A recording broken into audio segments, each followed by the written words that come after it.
And we are live.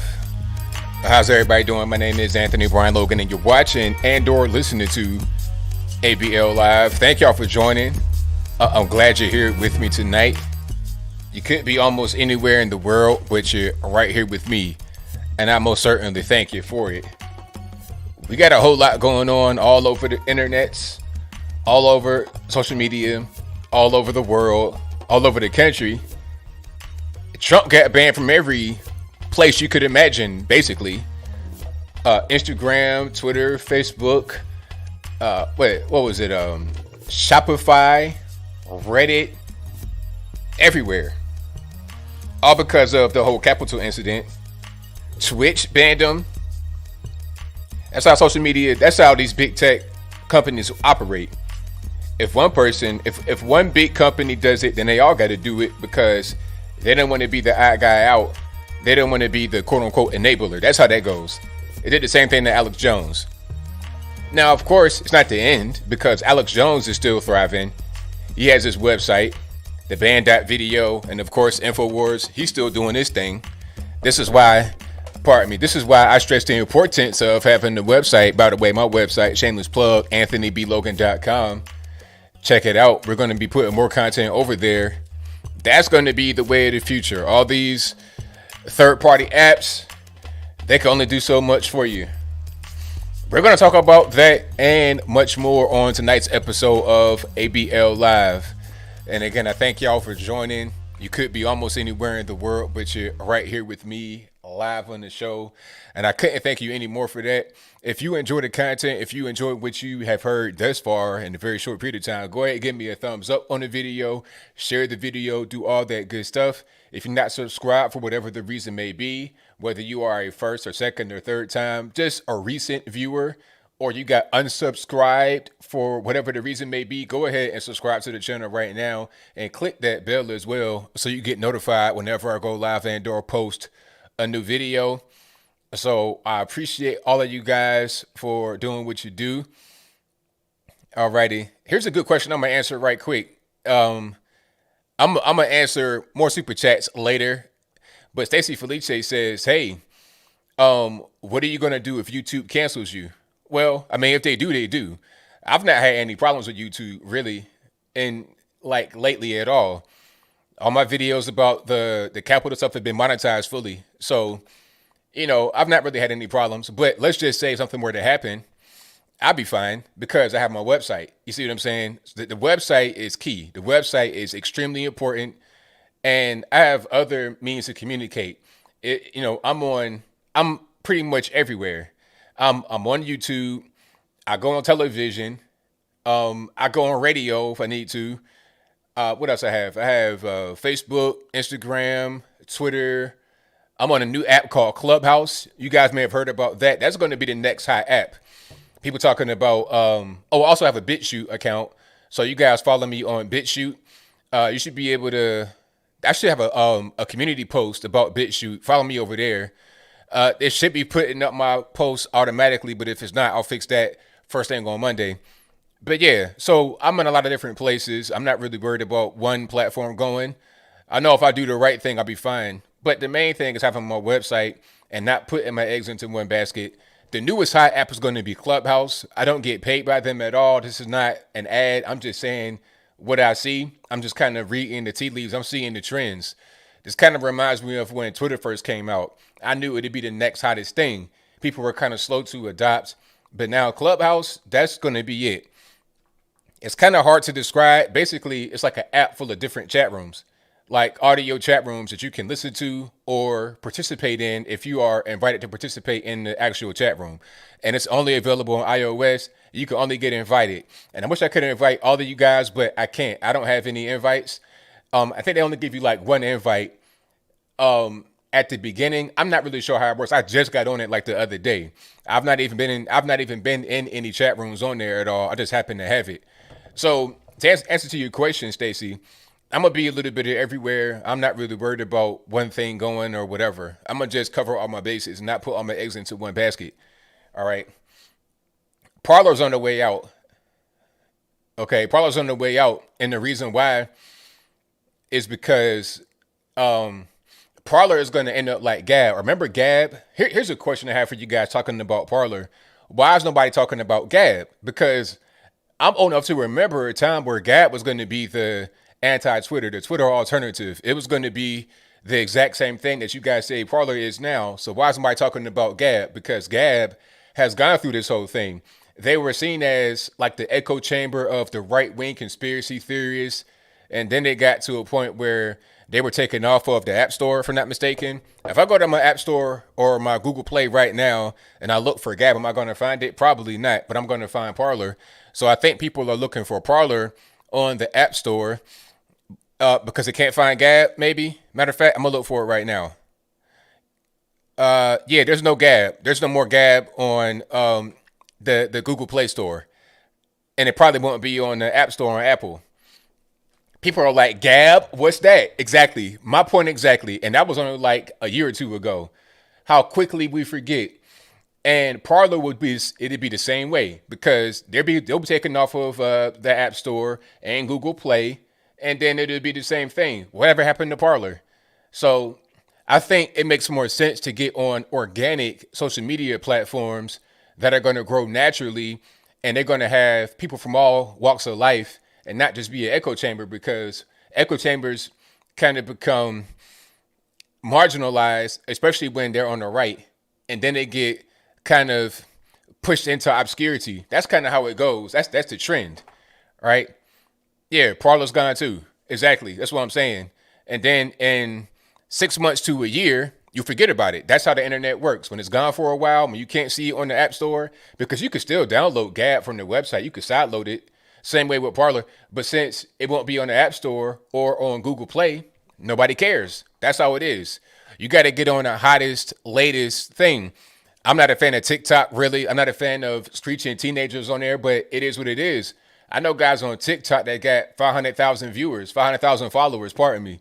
Like 500,000 to 1 million followers. Like, you have to get on the next thing that's popping. You can't just say, I'm going to create a thing and just make it. That's not how it works. That's not how social media operates. That's just the reality. It's not me trying to be against Parler. I'm just telling you the truth about what's happening. And you'll see in 6 months to a year, I'll be talking about Parler. You'll be like, what's that? The same way I'm talking about Gab, and you like, what's that? All right. But I digress. So there's a whole lot going on with Trump being banned pretty much everywhere. And anybody could have seen this coming. It's unfortunate, but I knew it would happen because when I say they, I mean Twitter especially, they had been trying to ban Trump for a long time, but they were kind of caught between a rock and a hard place because A, he is a sitting president, and B, he makes up a lot of the traffic. I was watching Fox and they were saying Trump accounts for half of all of Twitter's traffic. I'm not sure if that's just him by himself or if it's those that reply to him, tweets that he's mentioned in, or whatever it is. I'm not really sure, but half of all the traffic is Trump. So that's kind of like the cash cow, and he's a sitting president. So how do you really remove him? All right. A lot of the employees wanted him removed a long time ago, but how do you really do it? And then the whole Capitol thing happens. Oh, there we go. We got it. That's all we need. That's all we need, because there's no allies in the fight. If they try to remove Trump before the Capitol, then you're going to have people, maybe even on the left, that say, no, don't do that because that's against free speech and you shouldn't do it. It's a sitting president. You're going to have the federal government involved talking about, see, now you're trying to restrict the president's free speech. If you do that, now we're going to actually, I don't want to say punish, but we're going to actually enforce Section 230. See, people talking about repealing Section 230, don't repeal it, just enforce it. Okay. Now, Section 230, just a brief crash course without getting too deep into the legalese. I'm not a lawyer anyway, but I digress. Section 230 provides social media platforms protections against lawsuits because they are not publishers, they are platforms. Whereas if you were a publisher like New York Times, you would not have that same protection. So if New York Times puts out a piece that's just straight false, full of provable lies in court, they can be sued for, I guess it would be libel, because that's the written form. Let me see, libel. Yeah, published false statement that has damaged to one's. Yeah, so they could be sued for libel by publishing a false story over on New York Times, Washington Post, or whatever it is, right? So they don't have that Section 230 protection, but Twitter can say, "Hey, we didn't publish it. The third party did this. Uh, Scare Bear 857 with an egg avatar published that. We didn't do it, so you can't sue us for what the users put out." But then when Twitter starts to curate the content, they start to, editorialize. At that point, they become publishers, so they can be subject to having the protections under Section 230 revoked, right? So they don't want to have to deal with that and deal with the enormous cost when you're talking about court action and stuff like that. So they just say, all right, we're going to leave them.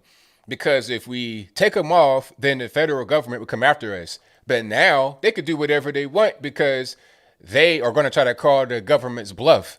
If the government comes at them right now at a time like this, they're going to be seen as trying to enable violence and stuff like that. Although that's not the reality. See, I'm gonna explain something to guys right here. When I say certain things about what's going on with the capital and stuff like that, I'm looking at it just from a realistic point of view. I'm looking at it from the point of view of those that actually can make change and make laws and make a difference in the country right now today that you really cannot actually stop. I'm looking at it from that point of view. And what I'm saying is correct because if you guys remember, if you guys have been watching this show for a while, and guys will call the channel and be like, "Hey man, we're getting kind of tired of what's happening. We don't like what's going on. We wouldn't hit the streets." I'd be like, "No, don't do that. That's not the wrong. That ain't the right way to go. You need to go about it in a legal sense because they're gonna use it against you. It's gonna be worse, and your problems won't get solved. And here we are right now, right? So that's kind of where a lot of people are at right now. And going back to Twitter, now they have taken Trump off because of that. All right. All that happened after the Capitol is conservative censorship has ramped up. I'm talking about at an all-time high. All-time high. All they needed was that golden egg to put in their pocket and they could do whatever they want. Okay. First, it was kind of a proxy war, little small incursions, little covert missions. Now they could just go, like, rather than just trying to nip around the edges, rather than fighting the Philippines to hit Japan, they hit him with a nuke straight on Nagasaki. That's kind of the equivalent of what's happening here. And Parler will be next to go. Not necessarily not banning Trump from Parler, but Parler will be next as far as any kind of censorship. Parler already censored Lynn Wood. They did that. Matter of fact, I'll put a story up. People say, "Hey, Parler, where you go to get away from the censorship?" But they censored Lynn Wood. Matter of fact, I'm gonna pull it up right now so you guys can know what I'm talking about. Okay. Now, let's go right here and make sure I got the right one. There we go. Boom. So this is on Yahoo News. Parler reportedly removed posts by Trump affiliate Lynn Wood calling for execution of VP Mike Pence. And you can look it up for yourself. This is today, Saturday, January 9th, 2021, 6:24 p.m. Eastern Time. About, little less than 2 hours ago. So this is a pretty recent story that happened. So you think you're going to go to a Parler and they won't censor? They're going to have to at a certain point. And I feel like Lynn Wood is making them censor because if they don't censor him, what's going to happen is you're going to have the government come in and say, "Hey, you are harboring a guy that's calling for harm of a sitting vice president. You cannot have this. All right. This is outright threats of violence." And actually, Parler has terms of service, believe it or not, where you can't do this. This is totally against their own terms of service and it's jive illegal. So, of course, they're going to be censoring at a certain point. The thing about Parler that is good from what I hear is that they won't arbitrarily just remove you from the platform because of your political opinion. However, you can't just say whatever you want on somebody's platform and not expect to get, dealt with some consequences. Here's another news source. This is Newsweek. Parler nixes firing squad post by pro-Trump lawyer Lynn Wood after his Twitter suspension. And you see how these places do, they say pro-Trump lawyer. And so they're going to link Lynn Wood talking about hurting Mike Pence to Trump. And then they're going to dig up one of Trump's deleted tweets talking about how Mike Pence did not have courage. And they're going to say they're on the same page with each other. These are the webs, the narrative webs that the media will spin. But we can't act like feeding into it helps at all. what Linwood is doing does not help. This is why I said that about him before. When he said don't vote in the Georgia election, I was like, that's totally crazy. You can't do that because if you lose the Georgia election, you're going to lose the Senate. And if Trump is unsuccessful in being able to challenge the election, then what's going to happen is you're going to have a Democratic presidency, a Democratic House and Senate. So whatever they want to do, they're able to pass. If you were to tell me like 10 years from now, some expose comes out and it says that Lynn Wood and Sidney Powell and a lot of other guys that are out there in the government, out the government, lawyers or whatever, were like, leftist operatives sent in to just disrupt the whole situation, I won't be surprised. I would not be surprised at all. I mean, if we got Chinese spies, why not have domestic spies and domestic, agents trying to ruin it? Why not? If Eric Swalwell got up with Fong Fong, then why not have this guy Lin be somebody that is subversive in the Trump world, in the Trump sphere? And I don't even think he was ever Trump's lawyer. He was just a guy that got popular because of Nick Salmon, if I'm not mistaken, and then kind of got in the world. So that's kind of what that is. But so yeah. So Trump has been banned pretty much everywhere because of what happened at the Capitol. Getting back to that, getting back to my original topic, and here's a article straight from TMZ. Let me see. There we go. President Trump banned on major social media apps, Pinterest and Shopify too. So all these logos, if you don't know what they are, Pinterest, Twitter, Instagram, TikTok. That's the craziest one, TikTok. So you getting banned by the Chinese app? Hilarious. Because I don't think they've sold yet to Microsoft or anybody else. They're still owned by the Chinese Communist Party. Understand this, if you use TikTok, that data is going straight to the CCP. Now, if you're using Facebook, that might go to the federales here in the States. Matter of fact, before I continue, I know of this rapper, Casanova. You guys might know what that is. Maybe you don't. But a rapper named Casanova, he got locked up recently because of Instagram DMs. Okay. They had a subpoena for his DMs on Instagram, and it was showing him allegedly talking about moving drugs over here and doing this and doing that. He was sending orders to gang members in the streets through his Instagram direct message. So all that the police were able to do, or the federales or whoever, was, to secure a warrant. They go to Instagram. What they're going to do? Well, Facebook. They go to Facebook and say, hey, we got a subpoena. Give up the DMs. Give up the access to the account. And they probably were surveilling his account the whole time. It's just like having your phone tap. If they could tap your phone, why can't they tap your actual apps on your phone that you use? What's the difference? It's the same thing, ain't it? But I digress. So Trump has been banned by Pinterest, Twitter, Instagram, TikTok, Reddit, Shopify, Twitch, and Facebook. And that's how these big tech giants work. Just like what happened to Alex Jones back in the day. I forget who was the first to strike. It might have been YouTube or Facebook or Twitter, somebody, one of the big three. And as soon as they did what they did, everybody else fell in line. It got to the point where, I don't know if it was Alex Jones or the guys behind 4chan, but even their domain registrar nixed them. And if you don't know what a domain registrar is, basically you have to purchase your .com. So I have my .com, right? AnthonyBLogan.com, shameless plug. I have to buy that from some company. And the company that they brought their domain from removed service from them. So they couldn't even access the website through their name. They had to change it to 8kun, if I'm not mistaken. So it's totally just crazy.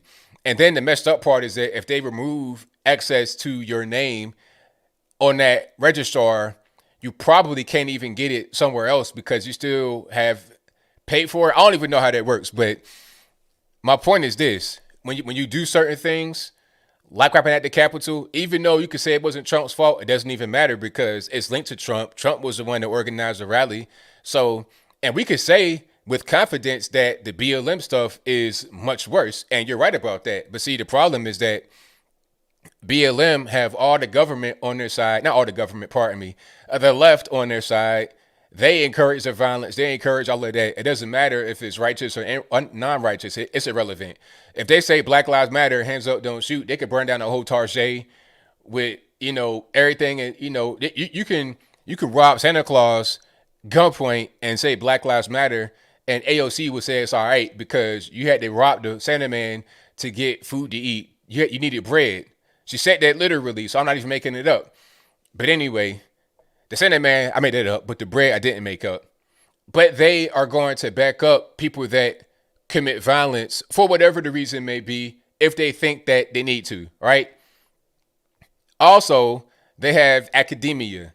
So academia pushes this whole thing about black victimhood, white hate and intolerance. They push that. So if a message is Black Lives Matter, hands up, don't shoot, white man killed me, white man slapped me in the head, then people are going to be more sympathetic towards that, right? Also, mainstream media, they're going to put it out there talking about, oh, well, we had a mostly peaceful protest. Remember the whole thing from CNN where they're talking about mostly peaceful protests where a guy was literally in front of a city on fire? On fire. Matter of fact, hold on. I'm gonna try to find that clip right quick where the guy was literally in front of it on fire. There we go. Hold on. Oh, here it is. Perfect. Perfect. Perfect. Right on time. So you see what's happening here. And if you can't see it, if you just listen to audio only, and by the way, this will be available as an audio only podcast on your favorite audio streaming platform, whether that be Apple iTunes, Google Play, Spotify, Stitcher, Anchor, etc. A link for that will be in the description box below. You can also search ABL Live. I should come right on up on your platform of choice, but I digress. This is in Kenosha, Wisconsin, and you got a CNN reporter with a microphone. Behind him, you got so-called protesters, really rioters, just aimlessly walking around, and there's like a hellscape. You got clouds of smoke and fire all behind him, all on his back. There's fire in the background, but the chyron, the lower third at the bottom, says, new overnight, fiery but mostly peaceful protests after police shooting. How is it going to be fiery and mostly peaceful? So if a building is on fire, you'd be like, well, hey, it's it's mostly peaceful, although it's burnt to the ground. It makes no sense. The structure is mostly sound, but the building is completely charred up. It's so dumb, but that's what they do, and we know that's what they do. And if we so much as sneeze because a thing goes wrong that we don't like, then they're going to characterize that as racist, hateful, intolerant. You see the Charlottesville situation. Charlottesville was not that bad, honestly. That's a fact. Now, when I say that, people might kind of clutch their pearls. How can you say that, ABL? Charlottesville was terrible. It's the worst thing ever. No, it wasn't. The media told you it was. I'm not saying it was good, but I'm also saying that maybe if you got, I don't know, two black teenagers that get shot and killed in a place called Trash Hop in Seattle, Washington, that the mayor said was okay, it was going to be the summer of love, maybe that might be worse. Just maybe that might be worse. I'm just putting it out there. Okay. Not only did the two black teenagers get killed in Trash Chop, there was also several rapes, robberies, assaults of random innocent people that happen to live in that area.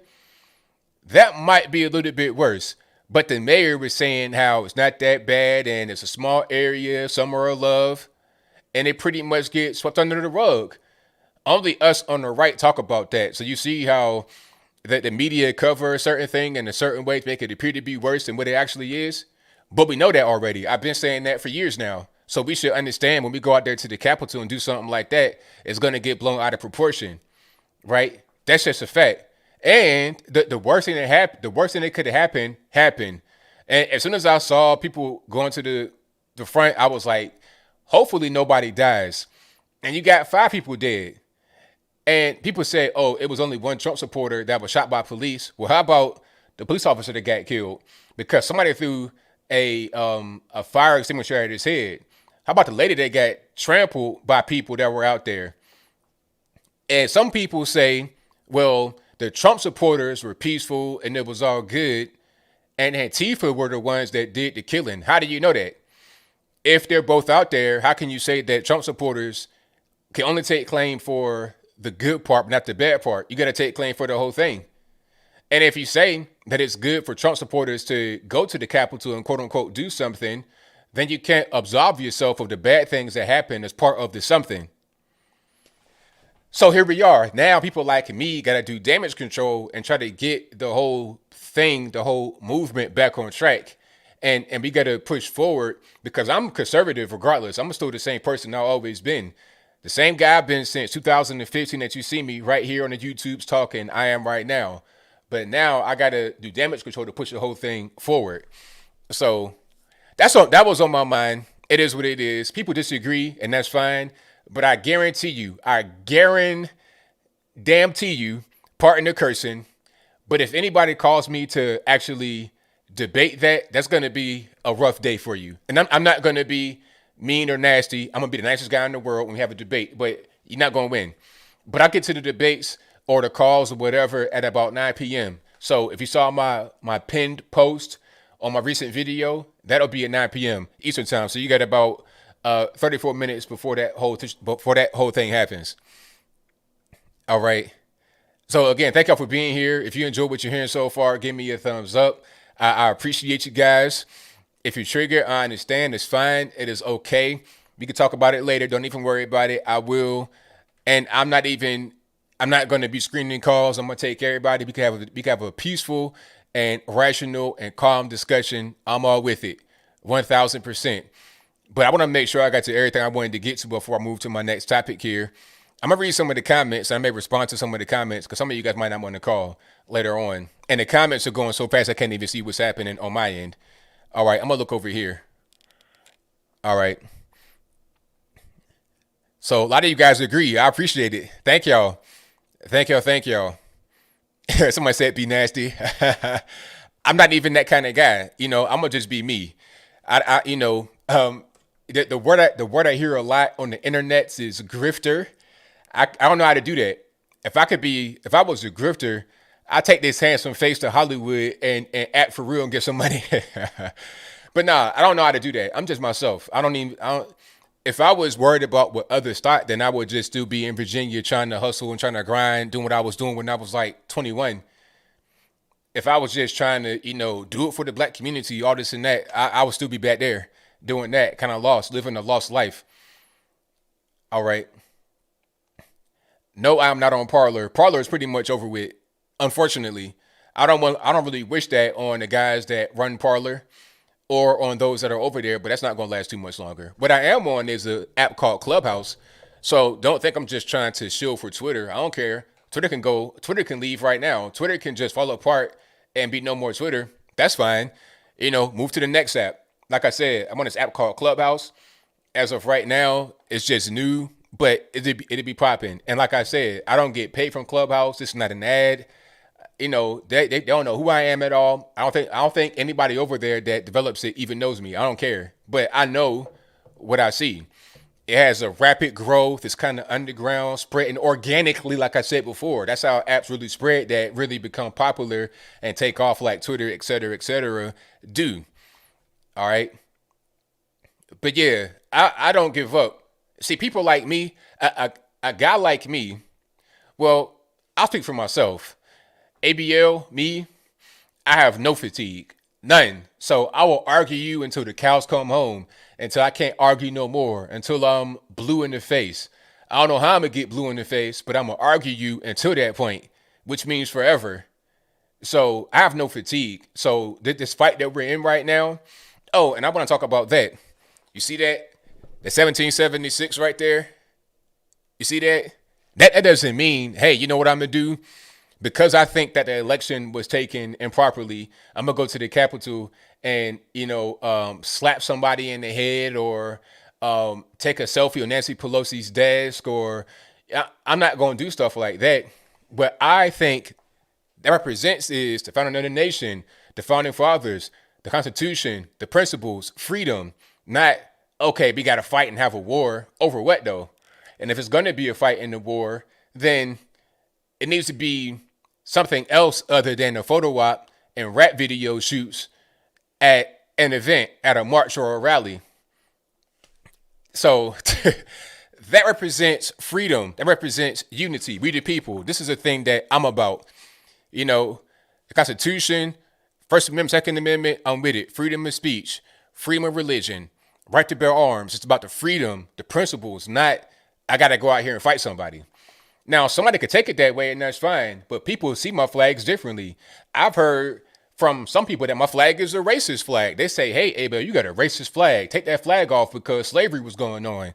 Wait a minute. I don't endorse slavery. I know slavery was a normal thing that happened all over the world back then. So I put it in context, right?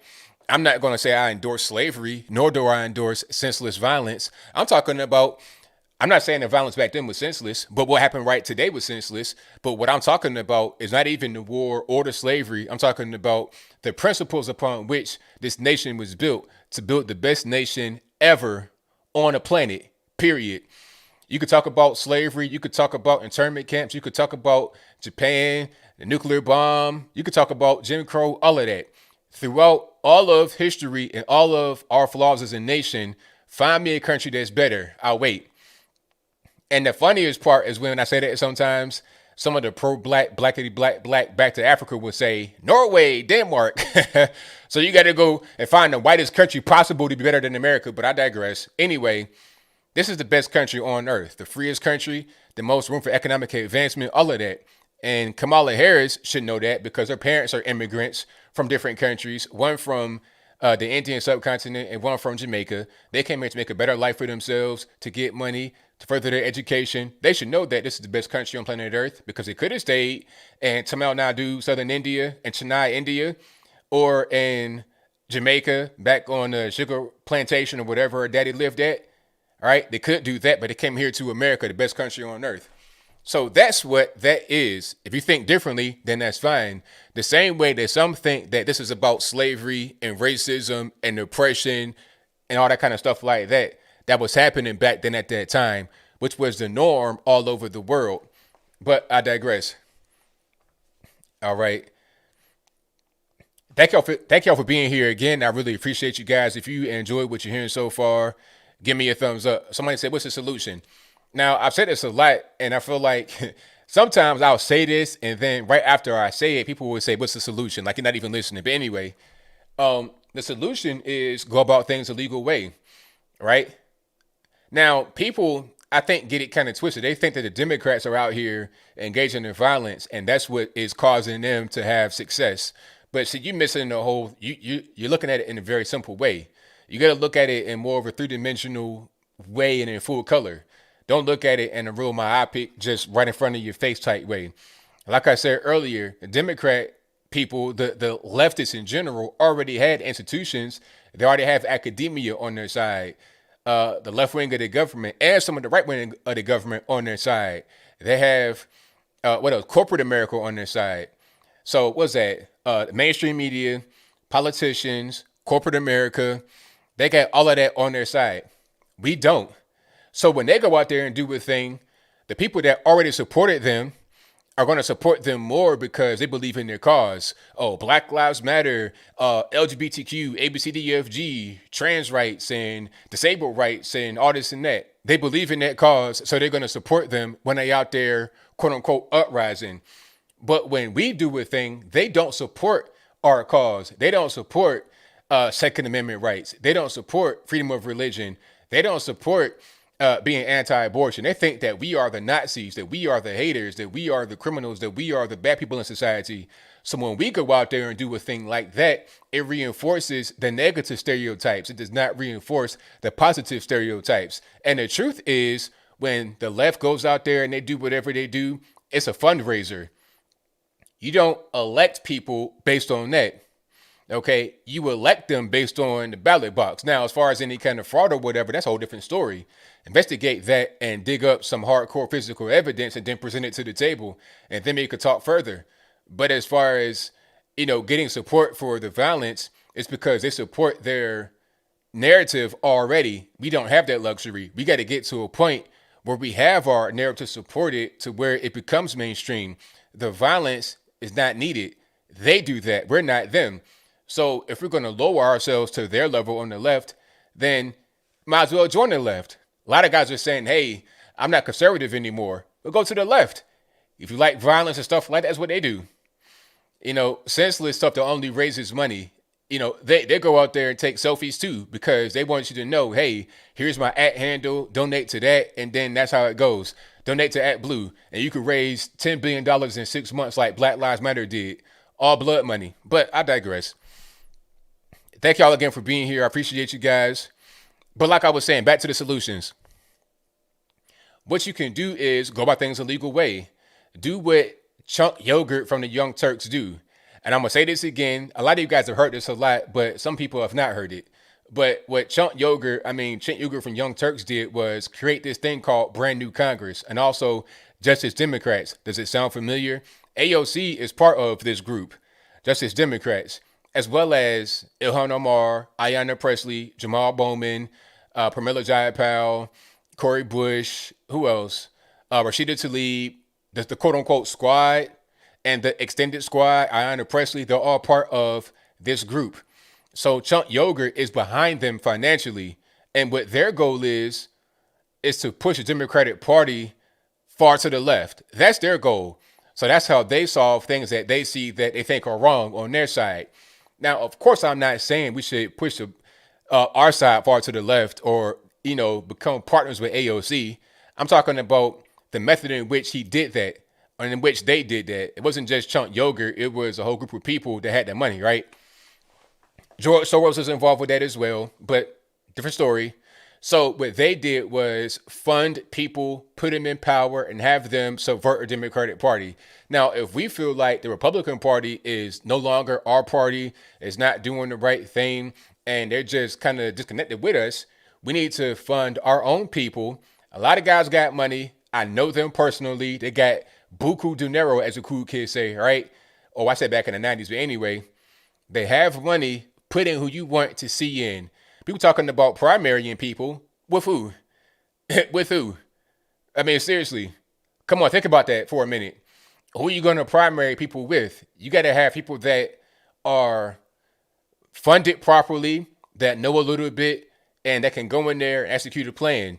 And have them be part of a greater network of people that can go into the Republican Party and then change things around. People say third party. That doesn't make any sense. What Chunk Yogurt did was create a third party within the party, right? And that's Justice Democrats. That's a whole different party, but it operates in the Democratic Party. And the purpose is to reform the Democratic Party all the way far to the left. We got to do the same thing. Having a random third party, you see the Libertarian Party, how they have not had any success nationwide at all. None whatsoever. I mean, you got Rand Paul in there, but at the end of the day, he votes for the Republicans. So it does make a difference if he's libertarian or whatever. So you have to get people in there that are going to be able to do what you want them to do and have them work as a team together to get the whole party on the right track. That's how it's got to go. And you got to get that social media attention, that television attention. AOC was able to drive away Amazon. You're talking about billions of dollars from Long Island City, right? Was that Queens or whatever, New York City? Now, obviously, that was a bad thing, but she was able to do it. Maybe we can use power like that and do good things. Just maybe. Maybe we can do good things for people that had not been done. But what we can't do is just go to the Capitol and go to the federal penitentiary. You know, that guy that put his feet on Pelosi's desk is locked up right now. They got him immediately. They put his picture up, the FBI that is. They put his picture up, and within 12 hours, straight to the who's goo. And it's going to be a wrap. We're talking about stealing government property, like Pelosi's laptop or whatever he stole. I don't know if he stole that. He might have stole some mail from our office. But whatever he stole, I mean, you're getting football numbers for that, unfortunately. All right? They got like 40 guys on the wanted poster right now. And they're going to find them. When the FBI wants you, they're going to get you. Period. All right. I'll get to the calls in about 20 minutes, so y'all just hang tight. Yeah, I mean, if you do things the illegal way, that's also a fool's errand. Somebody said if you do things the legal way, that's a fool's errand. If you do things the illegal way, that's a fool's errand right there, because we see what happens. We see the results. You going straight to the penitentiary. Do not collect $200. Do not pass go. That's how it goes. So what was the point in doing that? That was a dummy mission, because everybody that was in the Capitol is now at risk of going to the penitentiary. And for what, though? He's a hero. Why? What did he do? What was the What was the result of what he did? You could say he's a hero if what he did resulted in something positive, but it didn't. All it did was just ramp up. It ramped up the conservative censorship, the anti-conservative bias. It gave the left fuel for years. Charlottesville was not that bad. It happened 4 years ago, 2017, in Virginia. Okay, I know guys that were there. I was not there. I know guys that were there. One person died, and they talk about that almost every single day and use it against us. Now you had 5 dead, including a police officer, and people are like, oh, he's a, what?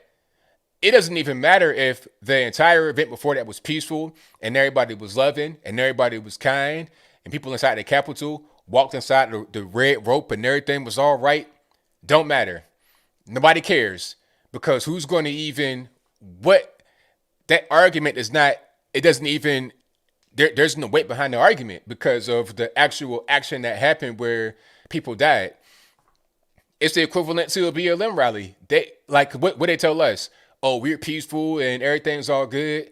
Who cares? Because at the end of the day, like, but see, with them, they have a pattern of it. That's the difference, obviously, because they're worse than us, clearly. They got a pattern of it. It's always starting off good and then it ends bad. With us, we had a BLM rally, basically. Started off great and ended bad. All right?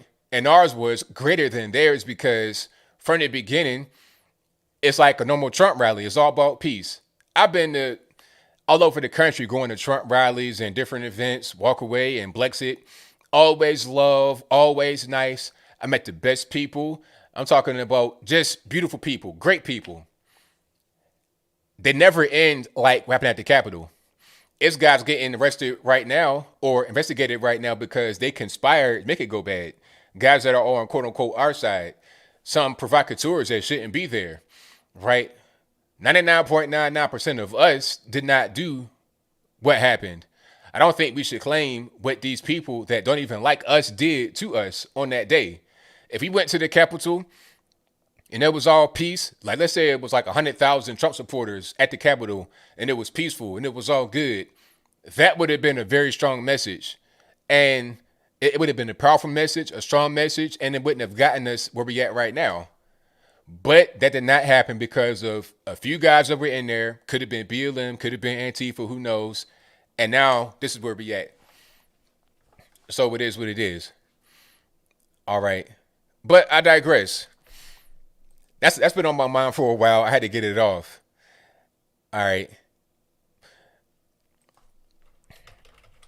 And they got the SoHo Karen. Did you guys hear about the SoHo Karen? I'm gonna get to the calls in a minute. Y'all just hang tight and super chats. But the SoHo Karen, remember that whole story? It was a situation in New York City where this lady got into a little confrontation with a teenager, a black teenager, and they said it was racism, all this, that, and the third, but it was not racism because she was trying to get her phone and she thought she might have had it, and it was this whole thing, and it was, of course, recorded by the boy's father, Keon Harold Sr., a well-known jazz trumpeter, famous guy, worked with Beyonce and people like that. He put it on his Instagram. It goes viral. They're calling her the SoHo Karen because she's harassing this young black boy, and the boy's got to get therapy at 14 years old, although she's 22 years old, little small girl. But anyway, she's from Los Angeles, and they got her in Los Angeles. They arrested her in Los Angeles and extradited her back to New York City. And she's got like 4 felony charges as a result of that. I'm not sure what the charges are. I'm thinking like, of course, assault. That's, obvious. But what else? Matter of fact, I'll put it on the screen so you guys can see what I'm talking about. Let me see. Attempted robbery, endangering the welfare of a child, attempted grand larceny, and attempted assault. Attempted? So, okay. And here's the whole situation. There you go. There we go. SoHo Karen arrested over cell phone attack, charged with 4 felonies. So they got her in Los Angeles and sent her all the way back across country to New York City. Now, here's my thing. Should she be arrested? Sure. Because what I saw was like assault. But here's the thing about New York City. Before I get to New York City, there's a movement in New York City. ACAB, all cops are, the rest. F the police, defund the police. and they were kind of successful in that movement, right? So there's no more cash bail in New York City for a variety of offenses. And when I say no more cash bail, I don't mean that you're going to get remanded for a variety of offenses, meaning you won't get let out. I'm talking about they'll let you out with no bail. You can just go home.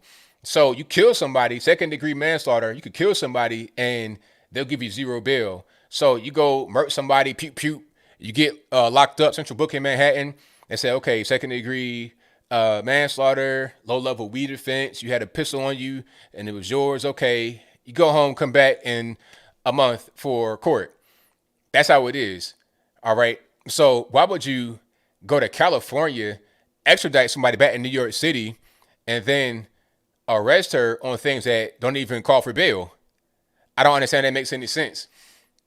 Now she was held for bail in Los Angeles with no. She was held in LA with no bail. It's just really weird. I think she got arrested because of the public outcry. There was a petition with like 100,000 signatures on it to get her arrested. They thought she was white, and they thought that this is a racist attack, although she is not white. Matter of fact, I'm gonna go ahead and put her up on the screen. What's her name? Maya Ponsetto. She had an interview with Gayle King, and you could see her. You could see her face. Matter of fact, hold on. Here's a pretty good image of her, so you can kind of see what we're dealing with. All right. So, does she look white to you? I'm just trying to figure out. She said she was Puerto Rican, and I don't really see a white person there. I see an obvious Hispanic, a clear Hispanic. But it's saying that she's white, and then it was a racial attack on a young black male. That's the only reason why she got sent back to New York City. If it was just a regular person, she probably wouldn't have got arrested. Although she should have got arrested for assault, but in New York City, you can pretty much do whatever you want. And if you do get arrested, it won't even be no bail attached to you. And you could pretty much, like, you could go ahead and flee. You could flee. You can just go to North Carolina and they won't even come find you. But I digress. Clear Hispanic. I mean, she was crazy. She was crazy as all get out. Give me my phone now. She was crazy as all get out. But 4 felonies, getting her from LA, if that was just a regular black on black situation, it wouldn't have been no arrest. So all I'm asking for is consistency. It's like I'm asking for with the whole Black Lives Matter situation as it relates to some of these protests that descended into riots and what we did at the Capitol. Let's be consistent with our reaction. All right. That's all that I ask for. And I also ask that you like the video, share the video, do all that good stuff if you're not done so already. And if you're not subscribed, please do so as well. And click the bell while you're at it so you get notified whenever I go live and or post a new video. All right. Yeah, Zimmerman was a white person. Yeah, Zimmerman was clearly Hispanic. They said, oh, it was a white, like the narrative still to this day about Trayvon Martin is that he was a young black male killed by a white police officer. Like, totally wrong. Zimmerman was not white, nor was he a cop.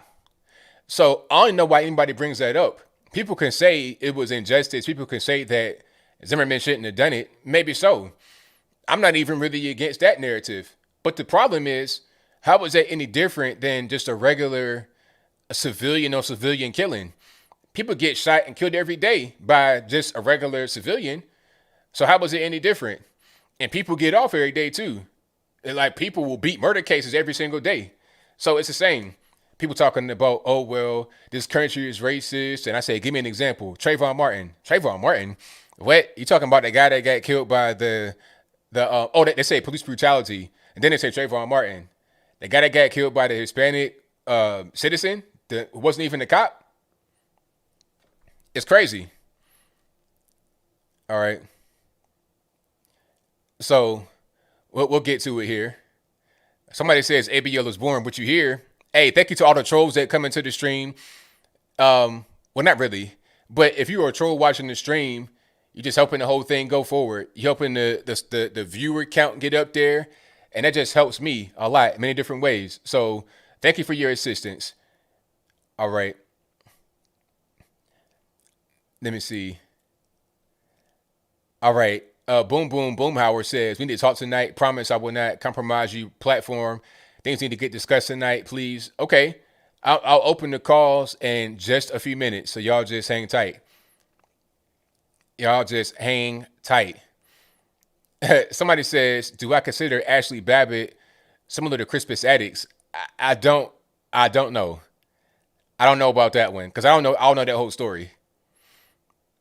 I know what that is. But I don't know the whole story. So you have to explain that to me. But let me go ahead and get to the super chats and then we get to the call. So y'all just hang on tight. Thank you to Doug who says, ABL, thank you for being our Mr. Miyagi during all this craziness. No problem, man. Hey, that's just me. I'll be me.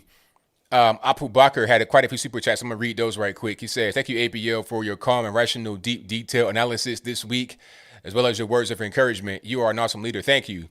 He also says, it took deep state, big tech, crooked Democrats, corrupt media, riots, vote cheating, plus a worldwide disease to stop President Trump. But only after GOP leaders betrayed him, truly President Trump is a hero. Yeah, I think that if not for the virus is really, if we zoom out, people are just trying to bicker and fight over who did what and who shouldn't have done what. If not for the virus, I think we have second term President Trump. I really do. It was so many things that the virus brought and so many players from all sides of the aisle trying to politicize it. It was a mess. You had the stimulus and it was just so much going on. I think if the virus didn't hit our shores, second term President Trump for sure. Big facts. Thank you for that. He also says, decades from now, historians will look back and wonder how President Trump was hated, but Biden, Harris, Obama, Clinton, Pelosi, Schumer were admired. Good point. And he also says, so an 80-year-old man with 50 years in government, known to be a liar, cheater, grifter, and handsy, is going to end systemic racism and climate change while improving the lives of the poor. LOL. Hilarious. I wonder if President Biden will give big funding to HBCUs or give pardons to reformed convicts or get employment rates for minorities or start wars. Nah, we already got the deplorable speech and lock them up. We already got that speech. Ain't gonna be none of that going on.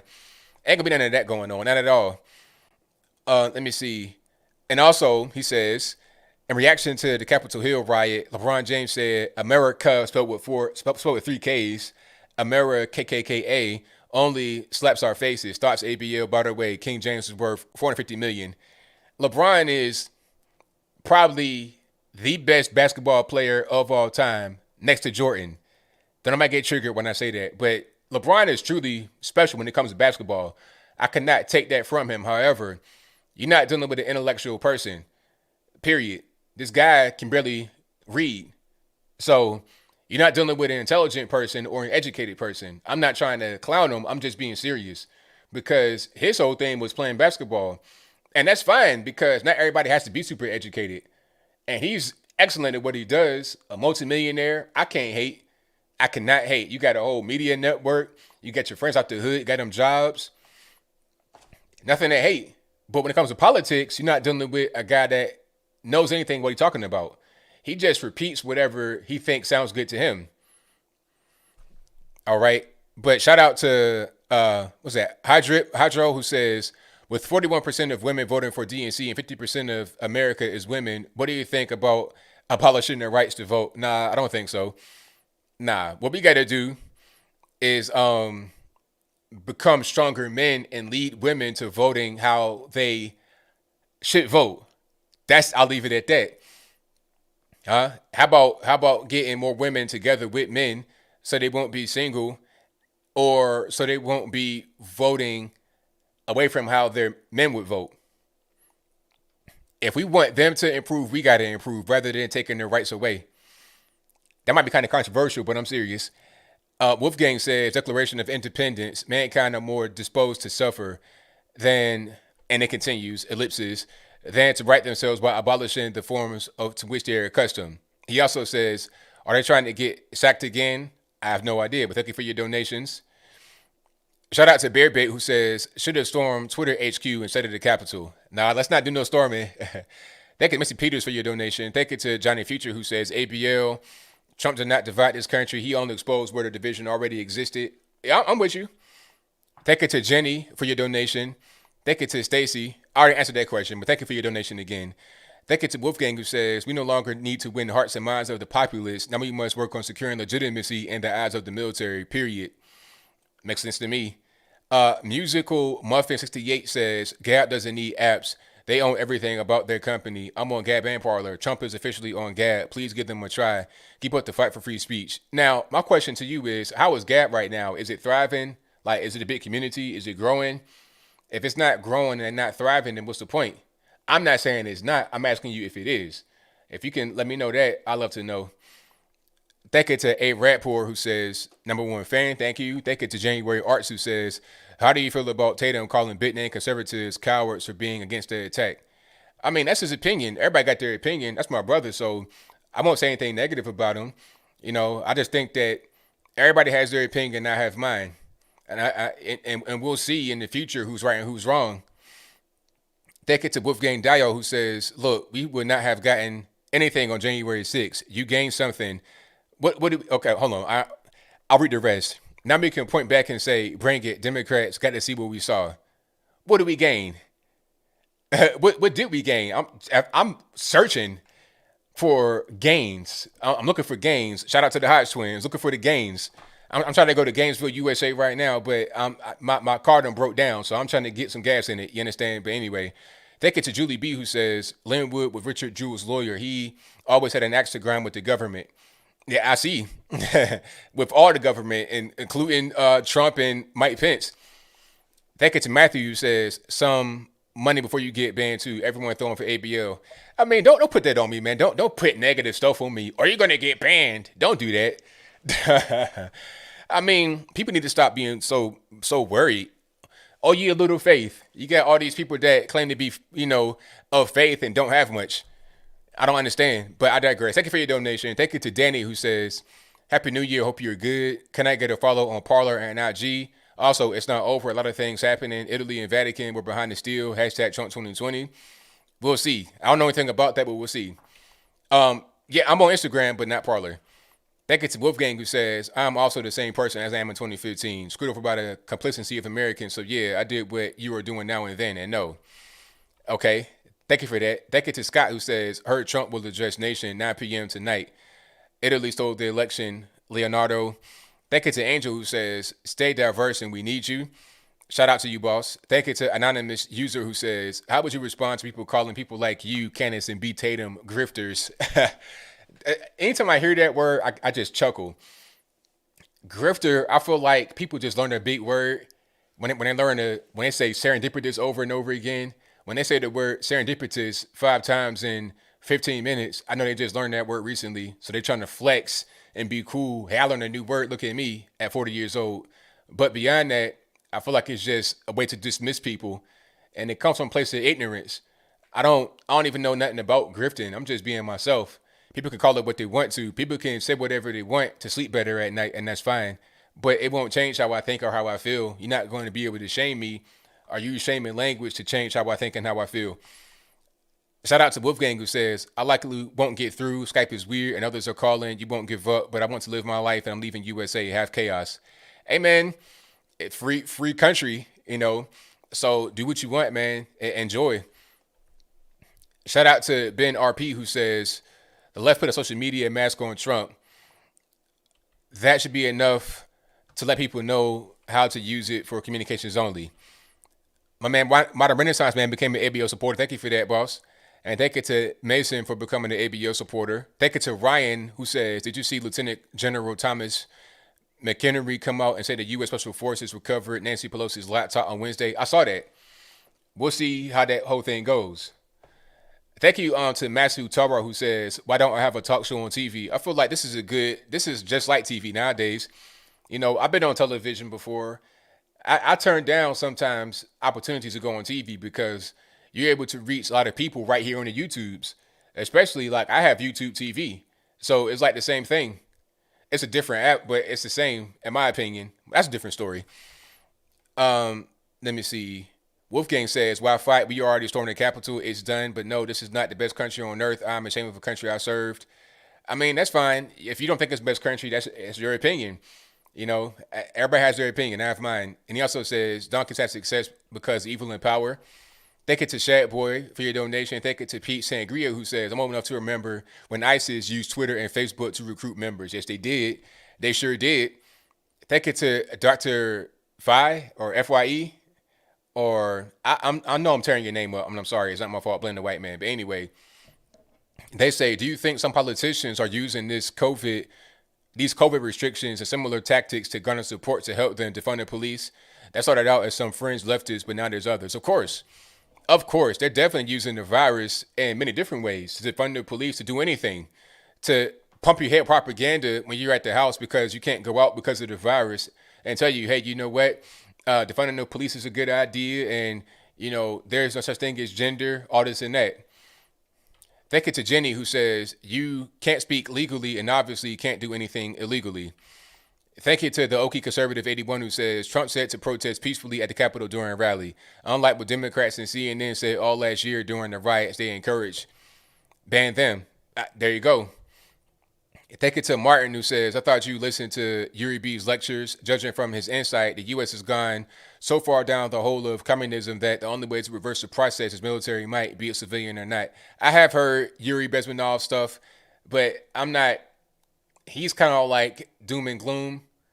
Although a lot of what he says is accurate, I'm not so doom and gloom personally. Thank you to Thomas Blakemore, who says, unfortunately, it's a fool's run if you do right or wrong. Does not look good for us any way we do it. Mason says, hey, ABL from Arkansas, the moron with his feet on Nancy's desk does not represent the fine folks of our state. Thank you, man. I appreciate that. And thank you for your donation. Thank you to, hold on. Wow, it's a lot of super chats today. Let me go back to where I was. Oh, Wolfgang says, I'd rather follow Jesus than be a thought criminal and get thrown in jail than submit to evil. Get by association is what evil people do. Juan says the Democrats own the House, the court, the presidency, and the Senate. The court, which means the Supreme Court, but the House, the court, the presidency, and the Senate. How can we go and fight things using legal means? Come on. I mean, you see what the illegal means got you. So why would you do that?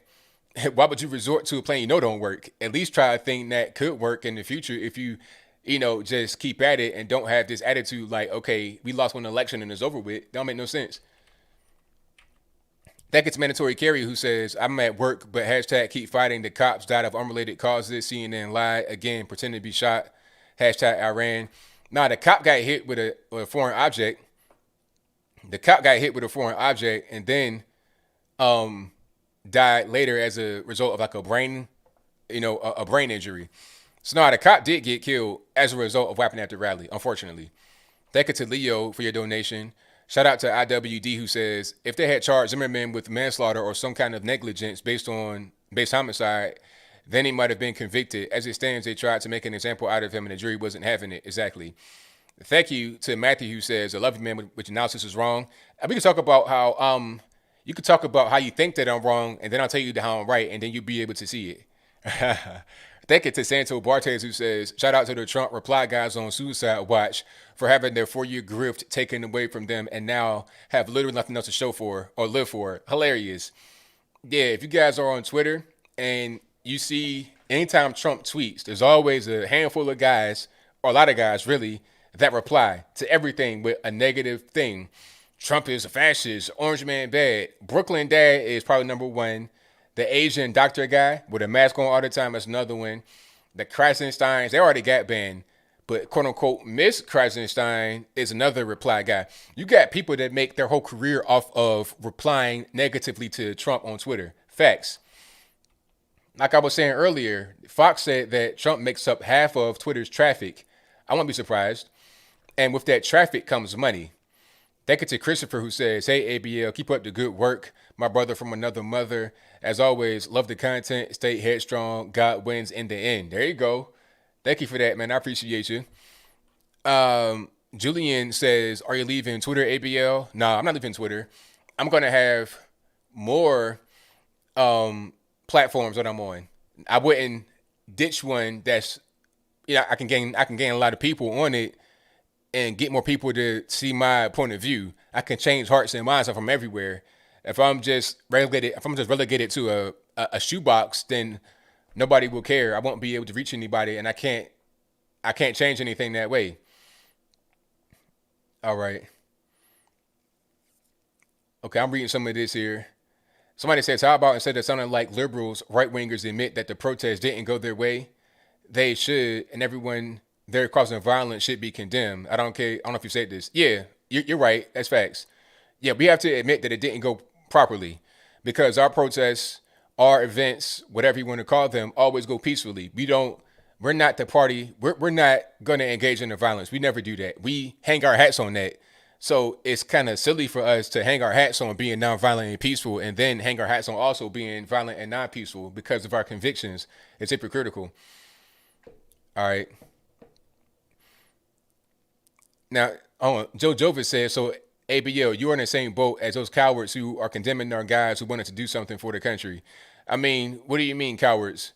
Because I condemn people going out there and taking a doo-doo in the corner in the Capitol and putting their feet on Pelosi's desk, taking selfies, guys in there shooting rap videos, recording everything, just trolling, doing stupid stuff for no reason, getting locked up, going to the penitentiary for what? It was unfruitful and unnecessary and not even how we operate.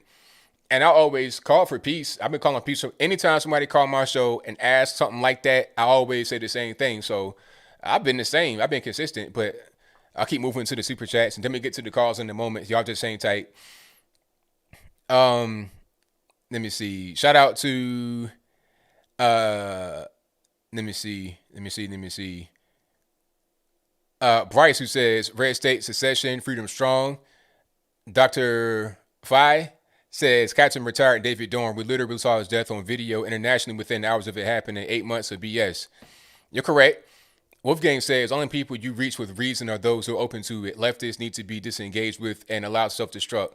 Well, some leftists are open to change. I was open to change when I was on the left, so let's not be so quick to judge. Thank you to Hudson, who says we need to start thinking locally. We need to start taking over school boards and election boards for starters. Hint, hint. I got you, man. Thank you for your donation. Thank you to JB's Garage, who says we must work with God's plan. We cannot let our country be turned over to communist globalists. Thank you to Bear Bait for becoming a member of the ABL squad. Thank you to Wolfgang, who says ABL, we gained that. We no longer have to do anything except to exist. Just like followers of Christ had the crucifixion of Jesus gain the past. Christopher says, hey, ABL, keep up the good work. I read that one already. Thank you for that. All right. I got a few more. Thank you to Wolfgang, who says, y'all keep saying free country when people say they're going to leave. How dare you? I'm not saying it except to warn you that I'm unheard. How does that, are you upset that I say free country? I'm saying you could do whatever you want, man. It's your life. Live it. If you want to stay, that's fine. If you want to leave, that's fine too. I don't hate on nobody for following their heart and doing whatever they want. Thank you to one who says, I hear what you're saying, but conservatives might not have another chance to have a major voice. Look at how the Democrats want to change things. Well, if you want a major voice, you definitely gonna get it by doing that, because now you didn't got more censored. You had Trump as like the biggest beacon, the biggest voice for all of us, and he's gone from the internet. So what did you accomplish by doing that? But I digress. Thank you to Tyrone, Mr. Conservative, who says, I agree with the Patriots being in Washington, but we are supposed to be the party that backed the blue. So attacking officers I don't agree with. Now Antifa does the different, and I still support Trump. There you go. Thank you for that. Thank you to D8112 Gaming, who says fake protests are scheduled at the Capitol on the 17th and the 20th. Antifa will be in attendance. When your fellow patriots, yes, please don't go no more, because Antifa will be there. Antifa has not left DC. When I was in DC back in October, November of 2020, they were there. Things are still boarded up, and I saw Antifa. They were there, not in really big numbers because we were out there in the daytime, but they were out there. Wolfgang says, I'll take my opinion and shove it then. Y'all read what I say and can never hear me. Always wrapped up in yourselves. Deluded. Best country. Hey, man, whatever you're going through, man, I pray for you. Shout out to Christopher, who says, doo-doo in the corner. Just wanted to hear you say it again. Fact, go to Nuance Bro's Twitter. He posted a clip of when he panned over to the corner and somebody had just doo-doo in a little corner of the stairwell. It's like, man, this is not patriotic, But anyway, we got phone calls to get to because you guys want to call in. I know you do. You're chopping at the bit. You probably been calling right now as I've been talking. And the lines ain't open, but they will be open right now. The number to call is 434-658-1220. Again, 434-658-1220. The number is always in the description box below, right at the very top. And it's also right there. There you go. It's perfect timing. Dial 434-658-1220 to call in. No cursing, no cussing, no bad words. All right, because we got little babies watching. It's a family show. Let's go ahead and get into it. Oh, hold on. There's also an email you can use to get in through Skype to be right here in the bottom left hand corner. The email is in the description box below. All right, let's go ahead and get rocking and rolling. Let me get my audio and all that good stuff set up, and then we'll be good money. All right, let's do this. Perfect.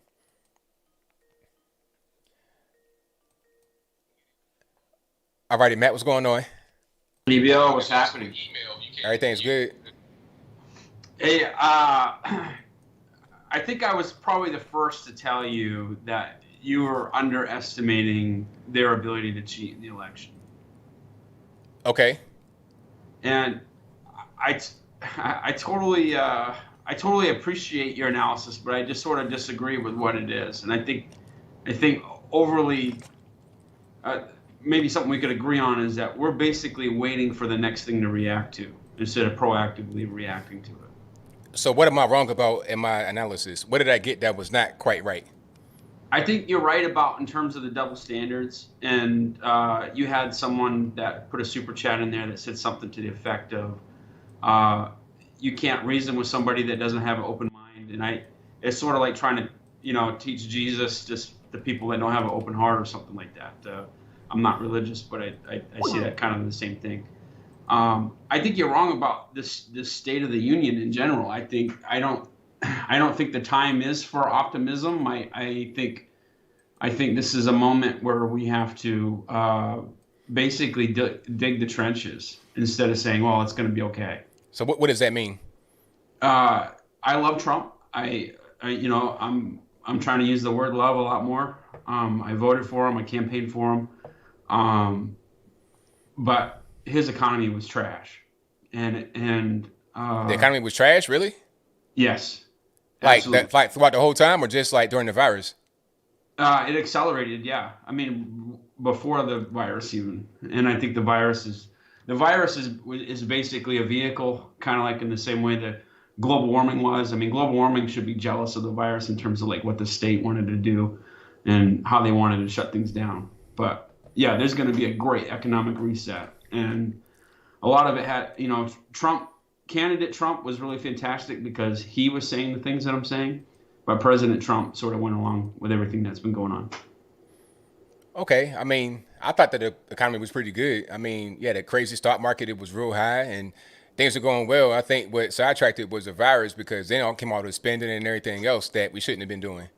Yeah, absolutely not. Now, what I will agree with you on is that I think that we did too much spending during the virus, especially trillions of dollars. I mean, it's just ridiculous. But it was just kind of a thing that hit the whole world. And then the whole world was trying to react to it and figure out the best way forward. But we did do too much spending in that last year. Now, before that, maybe, I don't know. But that last year, yes. 15 years ago, there was 20-something central banks, and now there's 4. Mm-hmm. And so when you say the whole world is on the same playbook. I mean, it is a global government. In terms of like the culture of the United States, we're the Uyghurs. And if you look at like the terrorist shootings in the nightclub in France or elsewhere, a lot of the reason why that stuff is going on is because the Muslims are complaining that, hey, if we say anything bad about the Jews, we get put in jail, but the Jewish people can say bad stuff about us. And in saying the bad stuff, we can agree and debate that till we're blue in the face. It's both bad. Acts of violence are both bad, but there will be some deplorable that has the skills and the means, but just lack the inclination, and they're getting it. And I was in Nashville, and I left right before that bomb went off there. I mean, this whole thing is a playbook that's playing out. There's going to be something that happens, and it's going to be how they get our guns. There's going to be food lines, and if you want to stay in that food line, you got to get that vaccine. I think whoever said that last that one where they said Now's the time to basically reduce your social interactions, form secret societies, form caucuses, form militias, and get ready for this. Do what the Jews did. They stuck together. We're not going to be able to keep going out there and debating, well, the black people did this in BLM and the white people did that, and look at the double standard. The double standards are there. Let's just all agree the double standards are there.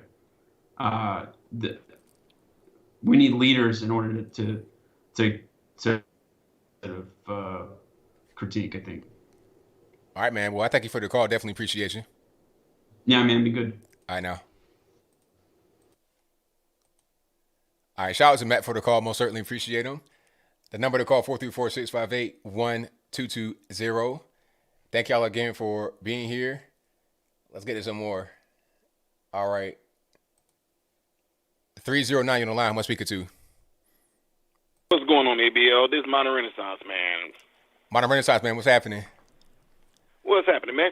Okay, let me go ahead and throw my words in here, and hopefully I don't take too much time to say this, but everybody, all 5,700 listeners in here right now, let me just let you guys know something here. What we just seen that just happened, I know it is very upsetting. I know it is. I feel you guys' pain. But what is being missed here is what has been shown to us, folks. What we fail to miss is this. Think about a relationship. If you are in a relationship with somebody, you get to know that person. If that person all of a sudden becomes something that they are not, what happens? You get to find out the truth about that person. They've been exposed. When you go your whole life and you don't go get yourself checked out, you go to the doctor, they run x-rays, they do these different things on you, they'll tell you, hey, we did this on you and we found out that there is cancer in your body. Do you sit there and get pissed off because you got shown that you got cancer in your body, or are you thankful and grateful that the truth has been exposed to you? What I'm saying is this. When you find out that you have something going on in your body, a.k.a. United States, and the doctor is the one that's showing you this is what's going on with your body. We found out you have this in your body, and this is what we need to do to treat it. What's getting me right now is people are focusing more on what happened versus on what is actually being shown to us. We say that we want to know the truth. We want the truth. We want the truth. What Donald Trump did, we got the truth, folks. We got the truth. The people that actually betrayed our country, that betrayed our nation, they got exposed. 74 million people plus voted for Donald Trump in all truth. Now, listen to this. We know that many people did not vote for Joe Biden, okay? So even though they use these machines to rack these numbers up, we know that many people did not vote for Joe Biden. So what does that tell us? We have 74 million true patriots in America that truly voted for Donald Trump, and let's just say if even 30 million even voted for Joe Biden. But the point is, we are not looking at the real deal in this. There are more patriots than there are people that's not for America. The 74 million some patriots are for America, and the ones that voted for Joe Biden, which I know for a fact is substantially lower than some 80-some million. We all know that. But my point is, we need to be looking at the fact that we got shown the truth, folks. It got absolutely exposed. They got exposed. Now, we did not lose anything. They saying, and they showing it right now, that Trump lost the election. But what I'm saying is we didn't lose anything. If I sat there and said, I want to know what this person is and who this person is about, and all of a sudden, in time, this person shows me who they are, and if they like and women like in relationships, if men are sitting there and they're in a relationship with a woman, they showing them all the woman, they whining and dining them, showing them, oh, I'm going to love you, I'm going to do this, I'm going to do that, I'm going to do everything for you, and as they get deeper to the relationship, you find out all of a sudden he starts doing small things. Well, it starts off as a push, it starts off as a shove, and all of a sudden he's beating you. Most people, I'm getting out of a relationship. What you should be doing, instead of focusing, I know it's bad that he's putting his hands on you, but the point is, you absolutely got shown the truth of that person. I don't care how much good they talk. I don't care what these politicians say. In the end, we got to see them get exposed. And the point is, I think that that's exactly what we need to put our focus on, is the fact that what Donald Trump did is he absolutely exposed them. Now, here's the last point I'm going to make right here, folks. I know I'm not going religious on you guys, but you guys are going to feel me out. Hear me out on this, 5,800 folks. Jesus started preaching his ministry at 30 years old. By the time he reached 33 years old, Jesus was killed. The impact that Jesus had on that short period of time is still being felt to this day, 2-some thousand years later. If Donald Trump is truly going to be not our president anymore, the questions are going to be, how much of an impact did he do in those short 4 years that is going to live on? So that's what I'm getting at. It's an impact that he made. ABL, you guys know, I've only started looking into politics as of last September. I've never thought about it. I've never been into it. I've never voted in my life. This is my first year ever voting. And I'm seeing things that a lot of my counterparts aren't seeing the right way. I know a lot of folks are upset. But again, although we may not have Donald Trump in the presidency, I don't know yet, because there's a lot of things I'm getting from sources that saying otherwise. I'm not going to get into that. But my point is, in those short 4 years, look at the impact that he has already made. So the question is going to be, we should be looking forward to, if he impacted us like we claimed he did, then, oh, my God, the world's going to have to watch out for the true 74-some-plus American patriots that's standing for America, because we got impacted by that, and we are going to carry that forth, people. I'm telling you, that's what it's going to be about. So that's my take on that, folks. Keep y'all heads up. We didn't lose anything. The truth got exposed. We gained. We see what the people that you voted for and you kept in positions, they sat there and showed you that they abused your trust. And thank God that it got exposed, people. So thanks for letting me call in. What's going on, y'all? Y'all Comedian keep y'all Lonnie here, heads up, back folks. with The real patriots, we're going to keep this thing going, folks. The impact and the MAGA movement has begun and is going to carry on. It's going to be going in history. So if Trump is not there, it does not mean the impact that he had is not going to continue. God bless you all. ABL, keep going, bro. Thank you for the call, man. Definitely appreciate you. And before you go, tell everybody how to get to your channel. Okay, if you in here right now, 5,800 people, my channel name is Modern Renaissance Man. You can get in there and type it out on YouTube. I got a variety channel where I do a lot of things, from comedy to reaction videos to personal counseling to getting health questions. I'm a health professional. I help people with health questions. I go live. I talk about things related to politics, things related to personal lives, and also on Instagram as Modern Renaissance Man, but the O is a 0 in Modern Renaissance Man. So hopefully some of you guys come over that way and bless this channel, man. Keep the things going, man. And I look forward to seeing some folks that y'all come over this way. God bless you all. Thank you for the call, man. Definitely appreciate you. Absolutely. All right. Shout out to my man, Modern Renaissance, man. And the calls are jumping. I'm going to try to get to you guys as soon as possible. Y'all just hang tight. The number to call, 434-658-1220. All right. Skype caller, who am I speaking to? Skype caller, hello. Hello, Skype caller. Can you hear me? All right, Skype caller, you gotta tighten up. you gotta get it together. All right. Valentine, what's going on? Anthony, talk to me, man. Happy New Year's, bro. Oh, same to you, man.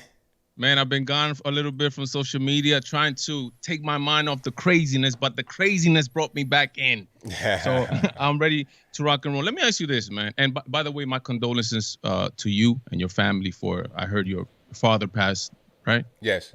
Yeah, my condolences, my brother. Thank you. No, it's a hard time. Let's get to it right away. Yo, QAnon, man, and conspiracy theories in general. Do you think these things hurt or help Donald J. Trump?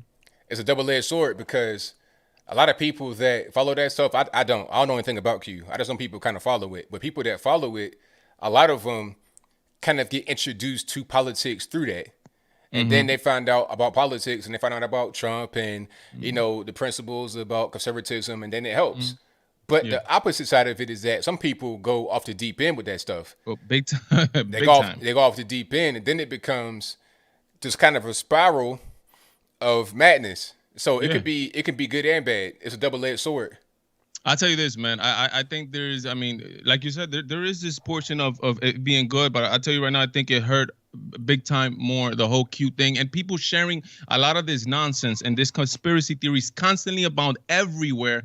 But just to think about that, some people actually believe that there's some guy or some girl or some, who knows what it is, sending out codes in covert languages, right? To tell people these certain things. Like, That's like movie-like to me, man. It makes no sense. And to be honest, it makes us, people on the right, because the media and leftists knows how to use this perfectly. It makes us look, to be honest, stupid and ridiculous, to be honest. Because you remember there was a time when Donald Trump was giving some speech and he took a bottle of Fiji water. And instead of grabbing the bottle just like this, like taking it to his mouth, he put both his hands on it. He grabbed it and he tipped it and he kind of put his lips like that. And it was Fiji. And they said that he was sending some code because of that. He was sending some code for whatever. I don't know what it was. Everything is a code to these people. And I think if the moment you start talking to people and you start sharing your roots with that liberal you said that might be open-minded, and you mention to them Q or a conspiracy theories that there's absolutely no evidence for, they're gonna look at you like a crazy person. Yeah, you're right. To You're be right honest, about that. Yeah. Look at this lady, Sidney Powell. Look, she was saying constantly. I remember when a lot of conservatives turned on Tucker Carlson when he tried to just ask questions that we should be asking of the claims that Sidney Powell was making, saying that we have this, that we have that, that there's gonna be biblical, that release the Kraken, release this. Turns out she doesn't have anything. She's getting sued. She's getting sued now for $1.3 billion. Now she has evidence. There's no problem. Then she's gonna show the evidence, and there's nothing to worry about for Sidney Powell. But she didn't have any type of evidence. That's where all her court cases that she presented were turned down in all the states that she presented in because she was just speaking this conspiracy theories and to see if things fix. And now you mentioned something very that makes sense, and I thought about it, like QAnon and this. You mentioned it today with Lynn Wood. You said, what happens if years passes by and Lynn Wood and who knows, maybe Sidney Powell comes out of these people were like double agents or some type of agent? Yes. Some type of, I think it as like some type of government op and now I'm getting conspiratorial on top of that, right? But no, like you have to think about this. What happens if these people were some type of agents? And they threw out these ideas to get these people crazy and going. Because just look at the tweet that not the tweet. I don't know what you call it in Parler. The parlay. The parlay. Okay, the parlay. And I'm looking at it. I'm gonna read it to you right now. It says they let them in, get the firing squads ready. Pence goes first. Like he's calling for the execution of a sitting vice president. That is ridiculously bananas. And then there's people coming out and shouting, oh yeah, we're doing it, and 1776 and all that. And bro, like, it's not time for that, man. We're not there yet. Some people believe that like we're going down the drain right now. No, can we give these people less? I don't like anything that the Democrats stand for, anything whatsoever. But don't we believe in democracy? I think we have to act in a certain way that is consistent with conservatism. And to finish it off, why is it that, and I'm acting, and you know, some people might hate us for hate me for what I'm saying, but why is it that there's so much incongruency in conservative thought? Meaning, why are conservatives crying that they're banning certain people from certain platforms? Aren't we capitalists? Isn't that what we believe? That these businesses have the right to set their rules? You set your rules, Anthony. You said that there's no cursing on this channel. Who's going to tell you that you're wrong? I have the same rule on my channel. Who's going to tell you that you're wrong, Anthony? Yeah, you got a point. But see, I think some people are just upset because they're not able to use the service. And some people, like me, understand what the law is. We know that the law's not being followed, and it's not an appropriate, how can I say, enforcement of the law. Like if I break the law and I do something as a conservative, I'm going to get the ultimate. They're going to give me the maximum. But then a Twitter can just kind of flex their money and their lawyers and avoid following the law because really they can't really do what they're doing as far as the censoring and stuff like that under the current law. Now, if they just wanted to be like the New York Times or something like that, then they can do that. But then the double-edged sword there is that they'd be subject to lawsuits. So some people don't look at it that way and the real legal way, and they're kind of hypocritical, but others do. So it just depends on who you're talking to. But I do see what you're saying. I mean, but the thing is that conservatives, we believe that like being on Twitter and on social media is like a right given to us by who? The people doing this. I know there's people scared. They say, no, communism, they're censoring. But the government is not censoring anybody. It's actually fellow Americans censoring every people, right? Because Twitter's an American company. and they actually do have the right to set the rules that they want and permit the rules. Look, like they have the right. Parler has the right to ban Lynn Wood for saying the craziness that he was saying. Like we And they don't will. believe. They will. Like we don't believe 100% in this whole freedom of speech, because I'm gonna tell you right now, the moment that some group is using a certain platform to bomb your city or bomb your house, you don't want them that platform to give them the freedom of speech we all constantly talk about. But my brother, I wish I could go longer, but I don't want to take your time up because I know there's 10 billion people, man. I wish you the best in this new year. 2021 is coming out strong. We ain't going nowhere, guys. Conservatives are not going anywhere. We now take a second role. Anthony's a huge part of that, and we're gonna keep continue doing what we gotta do. My brother, God bless, and God bless everybody on this channel, my brother. Thank you for the call, man. Definitely Peace. appreciate you. All right, now, peace.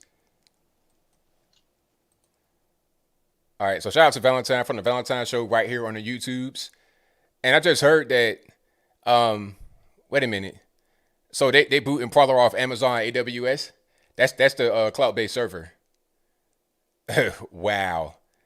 That's crazy. Amazon AWS is like one of the top dogs. They're right there. It's like if you're not on Amazon AWS, you gotta go on Google. Or unless you want to get a server in your crib or something like that, and Parler can't do that. They don't got that kind of money. So that's a wrap. So I mean, what's the point of getting on? I mean, this is what I'm talking about. Like, you can't do stuff like you can't do with, and you know what? You know the reason why they're gone now? Linwood talking about you gotta put pence in front of the firing squad. I feel like Linwood is an agent. And I feel like he did that to nuke Parler because he put Parler in between the rock and the hard place. Since he's over there doing that exclusively on Parler, he already been banned from everywhere else. All right, well, look, you want to do that? You want to keep this guy on there talking crazy? And they organized some of the insurrectionist stuff at the rally. See, from Trump and the campaign and all of that is going to be peaceful, right? Trump always preaches peace, peace, peace. But you got some guys that were saying, no, we're going to storm the Capitol. Not Trump, but some guys, and they were on Parler doing it. All right, so you know what? Let's take you off Amazon AWS. Matter of fact, I'm going to put it right here on the screen. Okay. Now, luckily, I spoke to my host and we straight. I had a meeting with my host. I talked to managers, salespeople, all of that. It was like a Zoom call with like 4 people and we straight. So I don't got to worry about that because they know how I am and I'm not going to be on no stupid stuff. But check it out. And I could build a server, but that's a different story. So Amazon booting Parler off his web hosting service. And like I said, Amazon AWS is one of the big dogs. And you got Google, they're cloud-based, and Amazon, that's it. And Google's not gonna, if Amazon won't have you, Google ain't gonna have you. They already booted Google. Google already took them off of the Play Store. So why would they have them on their cloud-based host service? It ain't gonna, it's a wrap. So that's it. All right. But let me get to some more calls. Let me see. 253 on the line. Who am I speaking to? Oh, yo, it's ABL. Hey, this is Connor Senior from Washington State. Yeah, dude, it just seems like they keep like almost every hour just more fuel, kerosene, all this stuff on the fire, rather than trying to be like, all right, let's talk this out. You know what I mean? What do you mean? Oh, sorry. From the the what happened at the Capitol, ever since then, it really feels like they've been just trying to add fuel to the fire from social media to major news networks. And I understand what happened at the Capitol, uncalled for, should not have happened, should have been a peaceful event, should have been our time to show the evidence. But, Right, I'm with you. Yeah, I don't know. I just want to see your take on the whole, them just trying to blow us more than it needs to go versus, everybody just trying to come together and say, hey, let's talk it out. Well, I mean, I guess some people you got people that don't really want to see that happen. That's that. I mean, I'm all for a peaceful resolution, but some people don't want to see that happen. They want to see chaos. Yeah. Yeah, no, I mean, and I guess that's what you get, when you do have a free country because, like you were saying earlier, we're like the free land. People want to come here. That's right. But, you know, it's just how it is. And I'm hoping for the best, but, like, man, people are just trying to drag it out, and I don't like that. I feel you. I hear you. All right. Well, anyways, you have a good one. This is really nice talking to you. Been meaning to call for a long time and finally did it. So, yeah, have a good one.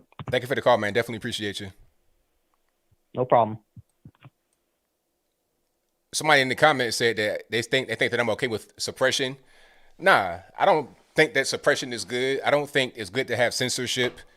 But I know how to play this game that we're playing here. And I'm not going to make moves that make me lose the game. It's just kind of simple. I can be upset with the game in the way that it is, but how am I going to change the rules of the game midway through? I can try to advocate for laws and things like that, can change the rules, but the rules are the rules right now. And why would I do things that would intentionally have me lose? It don't make no sense. We just gotta be smart and use our brain and stop reacting emotionally. 404, you're on the line. I'm speaking to. Hey, ABL, how are you? Doing pretty good. Can't complain about yourself. I'm pretty good. So this is what I want to say. I have 2 points to make. I listen to, I guess, independent or what you call alternative news media. So, like, for example, Alex Jones. I've been listening to him for a long time. I'm in my 40s. I started listening to him when I was maybe 19, 20. So that gives you an idea as to how long I've been listening to him and other alternative media outlets, right? So this purge or whatever you want to call it of the social media, it should not come as a surprise, only because I want to say right before Trump got elected or maybe shortly after, Matt Drudge visited Alex Jones's show, just popped up. And he was telling Alex Jones that this kind of thing that we're seeing now was going to happen. And boom, look at it. It's happening now. And I think Matt Drudge sold his platform because he knew this was coming and because he was kind of like maybe thinking the way we thought the conservatives thought. He knew that his platform would be gone too. I think he just sold it, got his money, and told the people, hey, you can do whatever the heck you want to do with it, XYZ. So this should not come as a surprise. So if there's anyone else that has been listening to Alex Jones for a while and remember that time that Drudge went to his show, then this shouldn't be a surprise at all. And if you want to check it out, maybe you could go back and research it online. If you can find it online, I doubt it. My next point is Trump. I think with his presidency, if you ever thought that the government was corrupt or you ever had an inkling that they didn't care about us, these events that happened this week definitely show you the backstabbers, the traitors, the people in the government, how they don't care, how the rhinos, all of that. This should be like a stamp on it. So none of this should be a surprise to us going forward at all. Well, I thank you for your call. Definitely appreciate you. Yep. Bye. Thank you.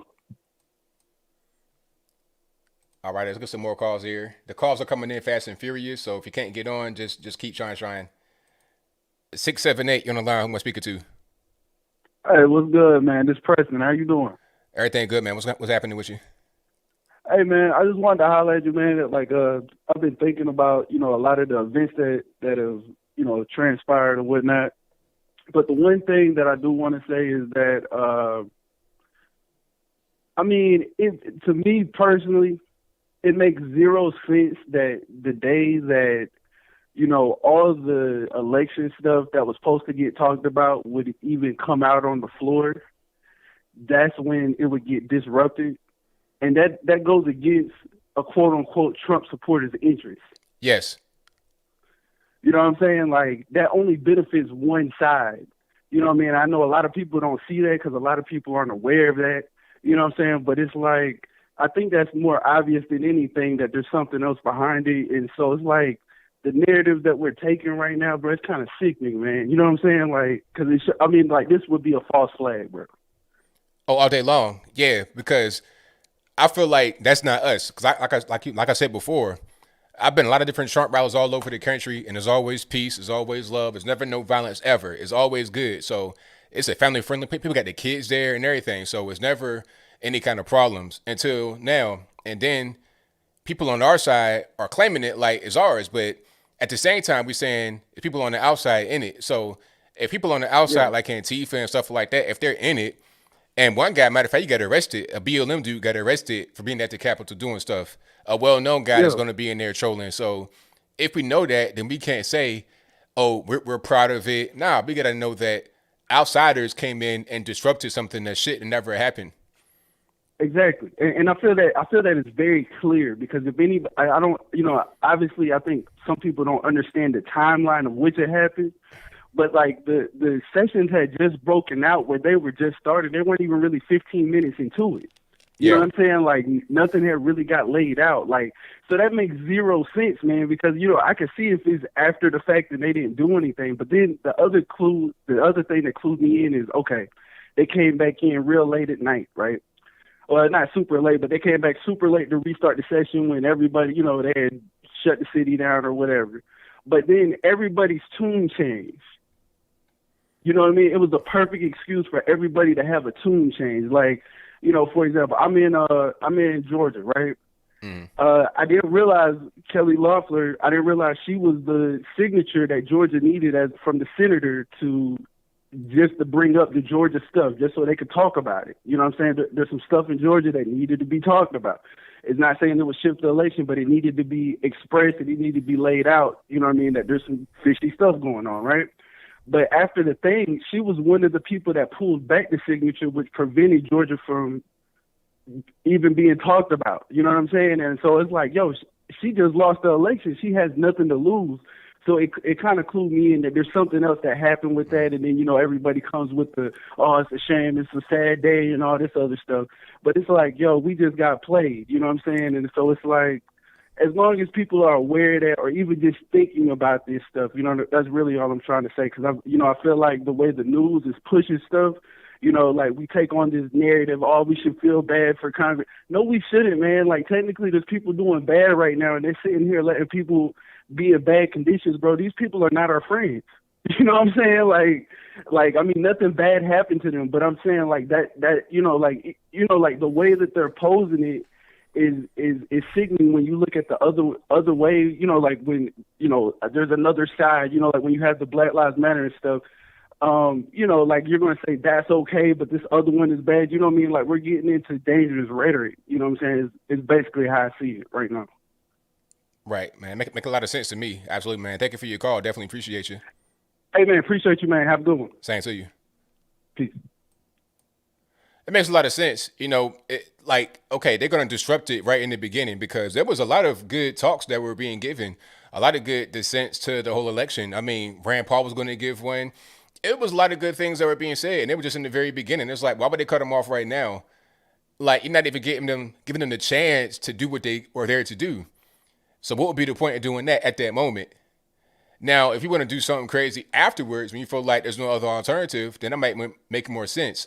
Although I don't agree with it, it'd make more sense. But to do it right then at that point, and then it gives Loeffler the green light to pretty much just say, nah, I don't want to do that no more because of that. You're using that as an excuse.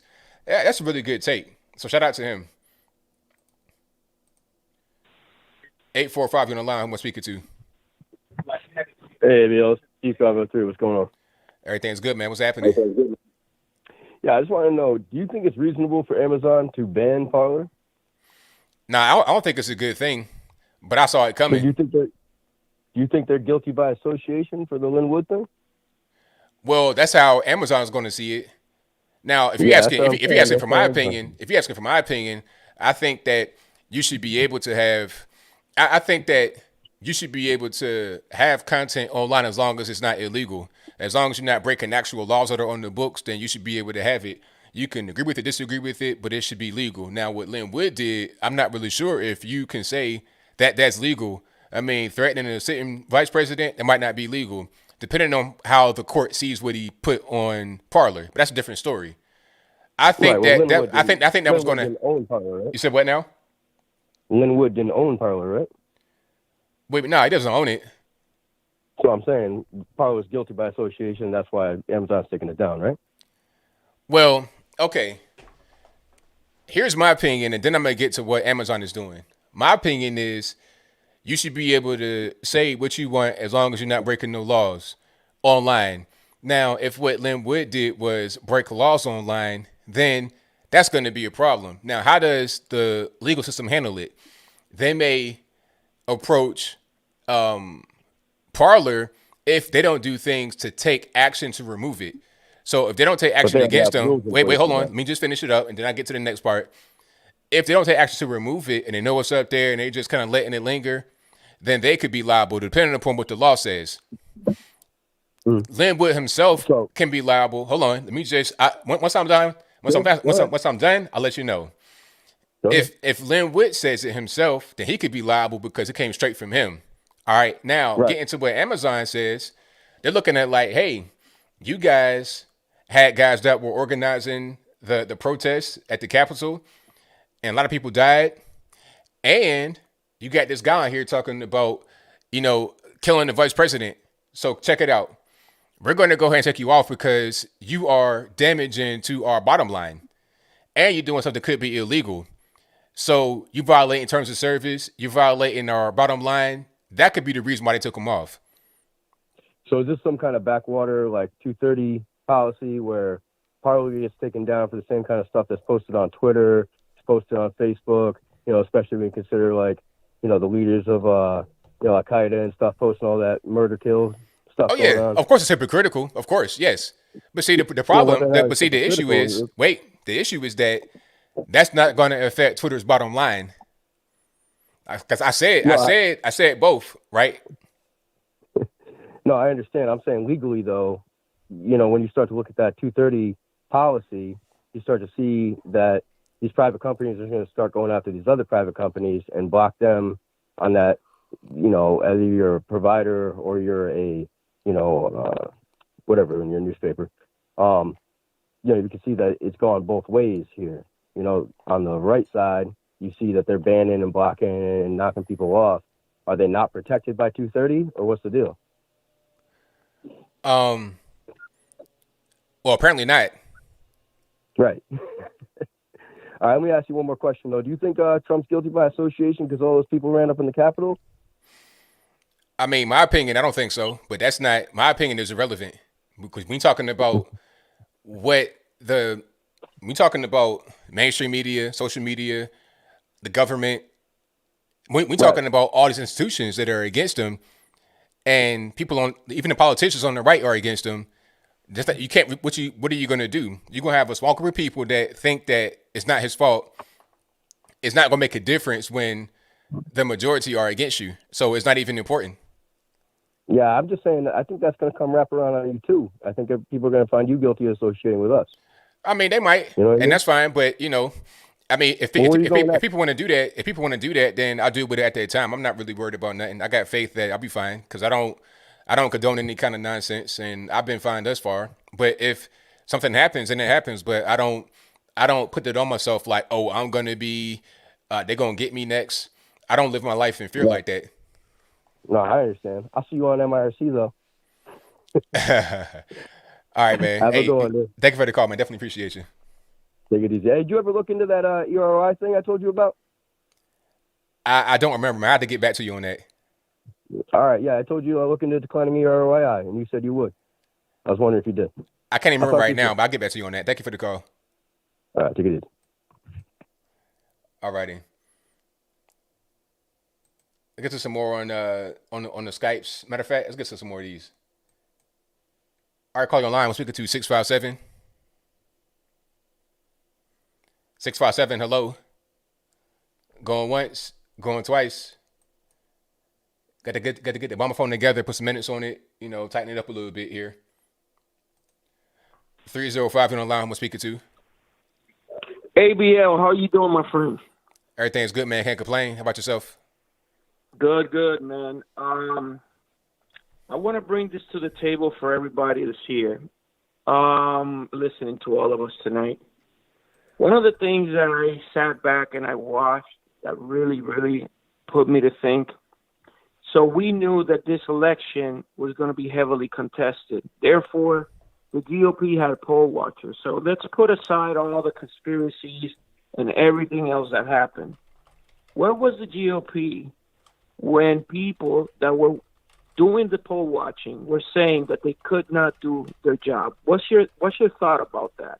Why wasn't the GOP as a party, right, coming to the defense of these poll watchers who are supposed to be watching that everything that happened for our side or our votes or both sides, that everything would go well?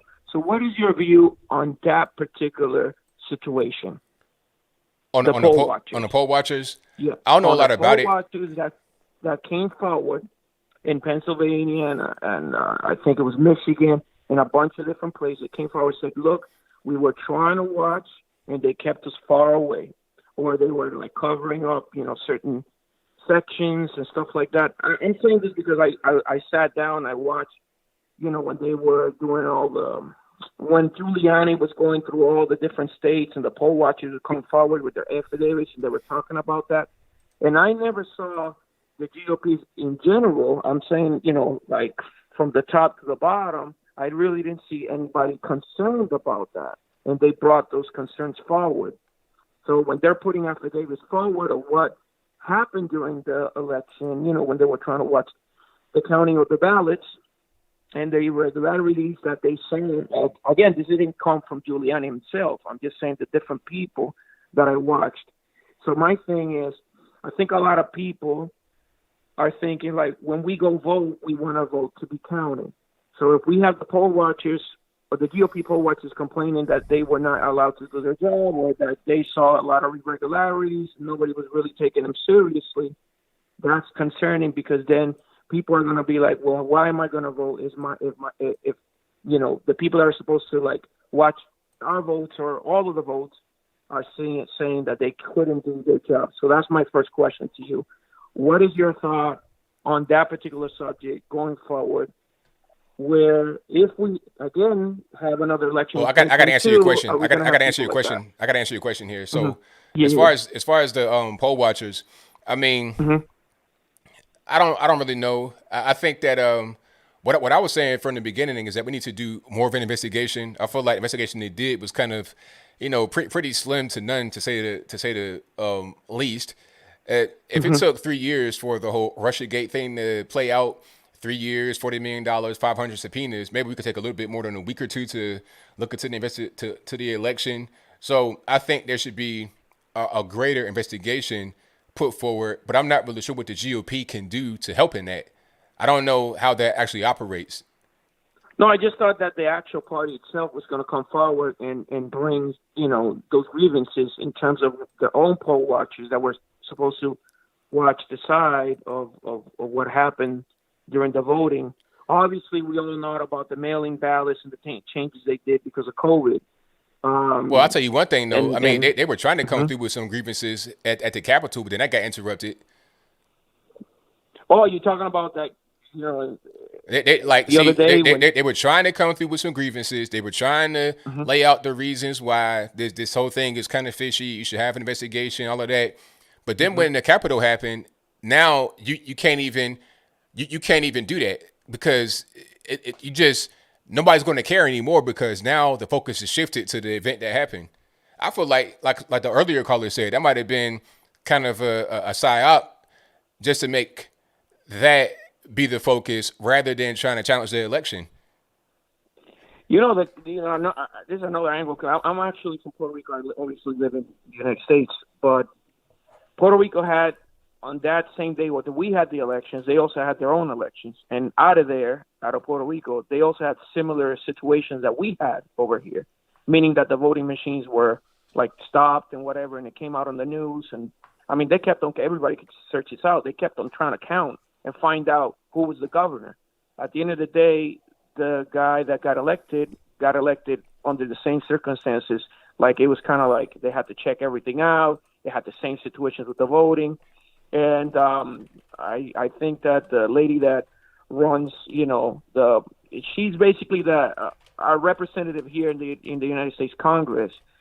She also got reelected, so they went through the similar situation that we went over here. And you know how we were hearing that they wanted to maybe try to push Puerto Rico to become a state. The same thing with the D.C. Yeah.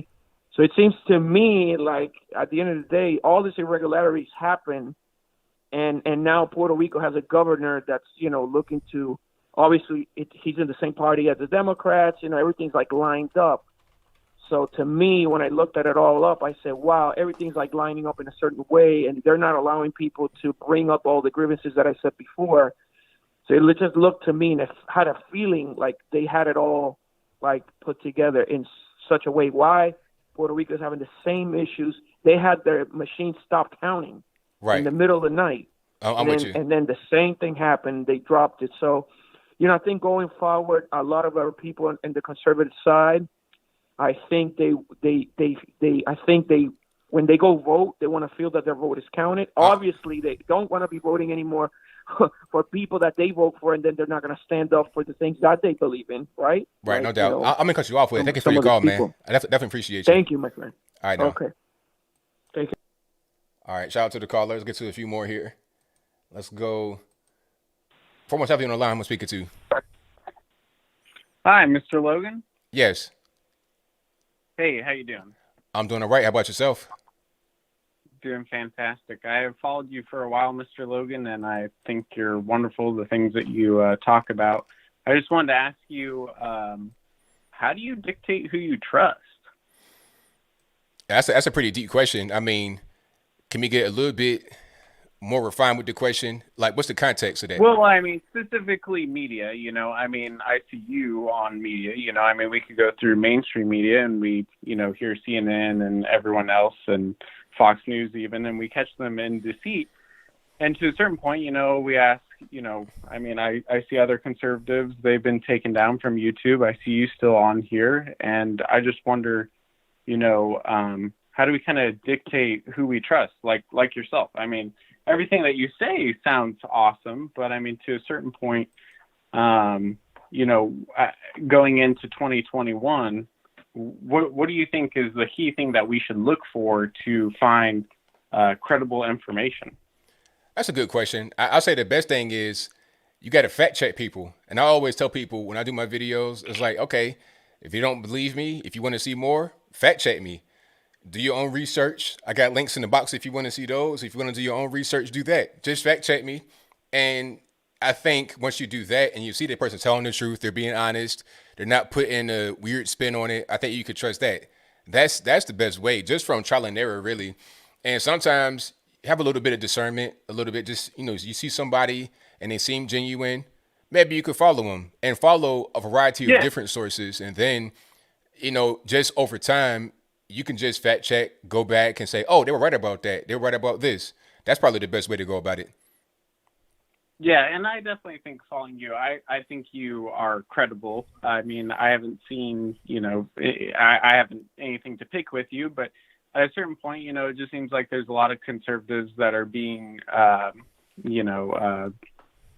shut up. And I feel like, you are still on here going, and I guess I'm glad to see that for sure. But what do you think is the test to that you haven't been taking down your conservative voice? Because I follow the truth and I don't sensationalize, and then of course I'm black. That's part of it, I think, in my opinion, because then it gets into a whole race thing. But it's white guys that are conservative that are on here as well. So I don't think that's really the main thing, but that's part of it, I believe, because it's just how we live. And then with YouTube being what it is and the employees, that could be part of it. But the main thing is that I don't sensationalize, and I follow the truth, and I fact check everything. I fact check myself to make sure that I'm saying something that's right. I don't just put stuff out there that's just emotionally driven. Yeah, for sure. Well, hey, I think that's one of the big questions is, how do we, determine who to trust and who to follow in this time of big deceit? Yeah, I hear you, man. Well, I thank you for your call. Definitely appreciate you. Yeah. Have a good one. Thanks, man. All right. Shout out to the caller. Yeah, you just got to You just got to be just about facts and not sensationalized. Steven Crowder's still here. They knocked Alex Jones off, but Crowder is here. Tim Pool, a lot of guys are still here. Who else? Young Turks, of course, they're gonna be here because that's that's YouTube's news channel basically. Who else? It's like big name guys or any other guys that are kind of decent that are still here. There's a lot of people that are still here. I think Stephon Molyneux and Alex Jones are gone, but Alex Jones is fine. Alex Jones still has his Band video and Infowars. I mean, Alex Jones still be Alex Jones regardless. All right. But some black guys are taking off as well. You had E.T. Williams, Doctor of Common Sense. He black and got taken off. I interviewed him after he got taken off. And he wasn't cussing or nothing. He just, I don't know. They just didn't like him for some reason. I don't know what happened. So it all depends. Maybe it's luck. Maybe it's there's a reason why I'm here. I don't know. But like I say, I just follow the truth, follow the reality, and I don't sensationalize nothing. That's it. Glenn Beck, H.A. Goodman, Ben Shapiro. Let me see, Liz Wheeler. There's a lot of guys. Yeah, shout out to H.A. Goodman. Crowder was not posted in 3 weeks. Is that true? I don't think that's true because I saw him recently. Hold on. I saw Crowder like the other day live. Maybe I'm mistaken. Oh, wow. Well, I don't know what happened. Maybe he's on a vacation or something. But his channel is still here. I can still watch it. Joe Rogan. Well, Joe Rogan left and went to Spotify, but he would still be here even if it wasn't. And Joe Rogan then had Alex Jones on and a lot of different people on. Joe Rogan had Molly Yiannopoulos on, if I'm not mistaken. So, yeah, there's a lot of guys. All right, let's get to some more. All right, caller, who am I speaking to? Hey, what's up? Am I audible? You're on live. What's happening? Yeah, I'm good. I just feel bad for Trump, man. He did so much for America.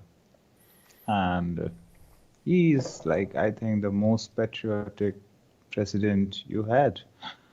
And now he's banned from Twitter. He's banned from Facebook. Feel bad, man. Yeah, it's unfortunate. It was a bad situation, and I feel like once we investigate and look into it, there's going to be a lot of outside people that came in and did this to try and hurt Trump and hurt the movement. I think that might be the ultimate result of this, unfortunately. Yeah. And that's, I think that's why these companies, Google, Facebook, they want monopoly so that, they can do these kind of things. What do you think? That's right. Yeah. And, I'm calling from India, by the way. So, how it is being covered in India, the Capitol Hill incident? How is it being covered? Yeah, they're saying that Trump incited violence and on call of Trump to overturn the election results. They did all these things. Terrible. And it's violence, it's siege, but it's not a protest anymore. None of the news channel, and BLM was a protest apparently, but this was violence, this was siege, this was everything, but not a protest. Right. So they want to talk about the peaceful rally with thousands of people before and the peaceful protest. They talk about the bad part of it. But BLM, they talk about, this is a protest and it's all good. Yeah. Crazy. So it takes just one thing to, ruin everything. It's just one bad thing, just ruins everything. That's right. And when US is sort of that, US is a country, undoubtedly, the most powerful, the most developed. It is the country which, influence every other country in the world. And now I'm seeing the right wing not doing great in America. Yeah, it's going to be a problem, and we have to do a lot of damage control to fix what happened. It's going to be a definite issue for a while. Yeah, and right wing in India is doing great, but when I see these kind of things happening in America, so I feel very bad, man. Yeah, I hear you. Yeah. So shout out to Trump, man. Shout out to you. You're doing great things. And keep putting videos on YouTube. And yeah, one more thing, on YouTube. YouTube is also owned by Google, and the Google banned this app. What do you call it? This Parlor. Fire, yeah. So, what do you think? What is the future on YouTube for right-wing news channels and right-wing activists on YouTube? We'll be fine as long as we don't get into the avenue of extremism. That's really what it is. But to be fair, some left wing guys have been booted off of YouTube because they're extreme too. Not as many, but some have. Like you're not really going to see. I don't think I've seen like a big Antifa channel. Maybe it exists, but I've not really seen it. So as long as you're not, as long as nothing happens that you're a part of and a big organizer of that's bad, you'll be pretty much good for the most part. That's kind of how YouTube operates. If there's something that bad happens and you're involved with it, and then you got ad pressure, people calling and saying, "Hey, get this guy off of there," they generally follow suit and take you off. Okay. And like, is there any right-wing media outlet that you are like similar to Facebook or Parler that you guys are planning on to move or something? No, I mean I don't know. I mean I'm sure there's ones out there, but I think that it'd make more sense if we just go to a platform where everybody is, because sometimes you can gain people that aren't really on your side yet. You know, so I think it doesn't make sense to have just a right wing place. Have a place that Yeah. is friendly to everybody, and then we can have an exchange of ideas, and whoever has the best ideas can win. That should be how it is. Yeah. But you know, I think the America, which is like the center of these all tech giants, Twitter, Google, you guys, I think we have to break their monopoly. I think they Yeah, are controlling their narrative. They are setting the narrative. They are putting directions to news. They are molding their stories. They're not good for us. yeah, you're right on that. Well, I thank you for your call. Definitely appreciate you. Thanks, man. Keep it up. Thank you. All right, shout out to my man from India calling in.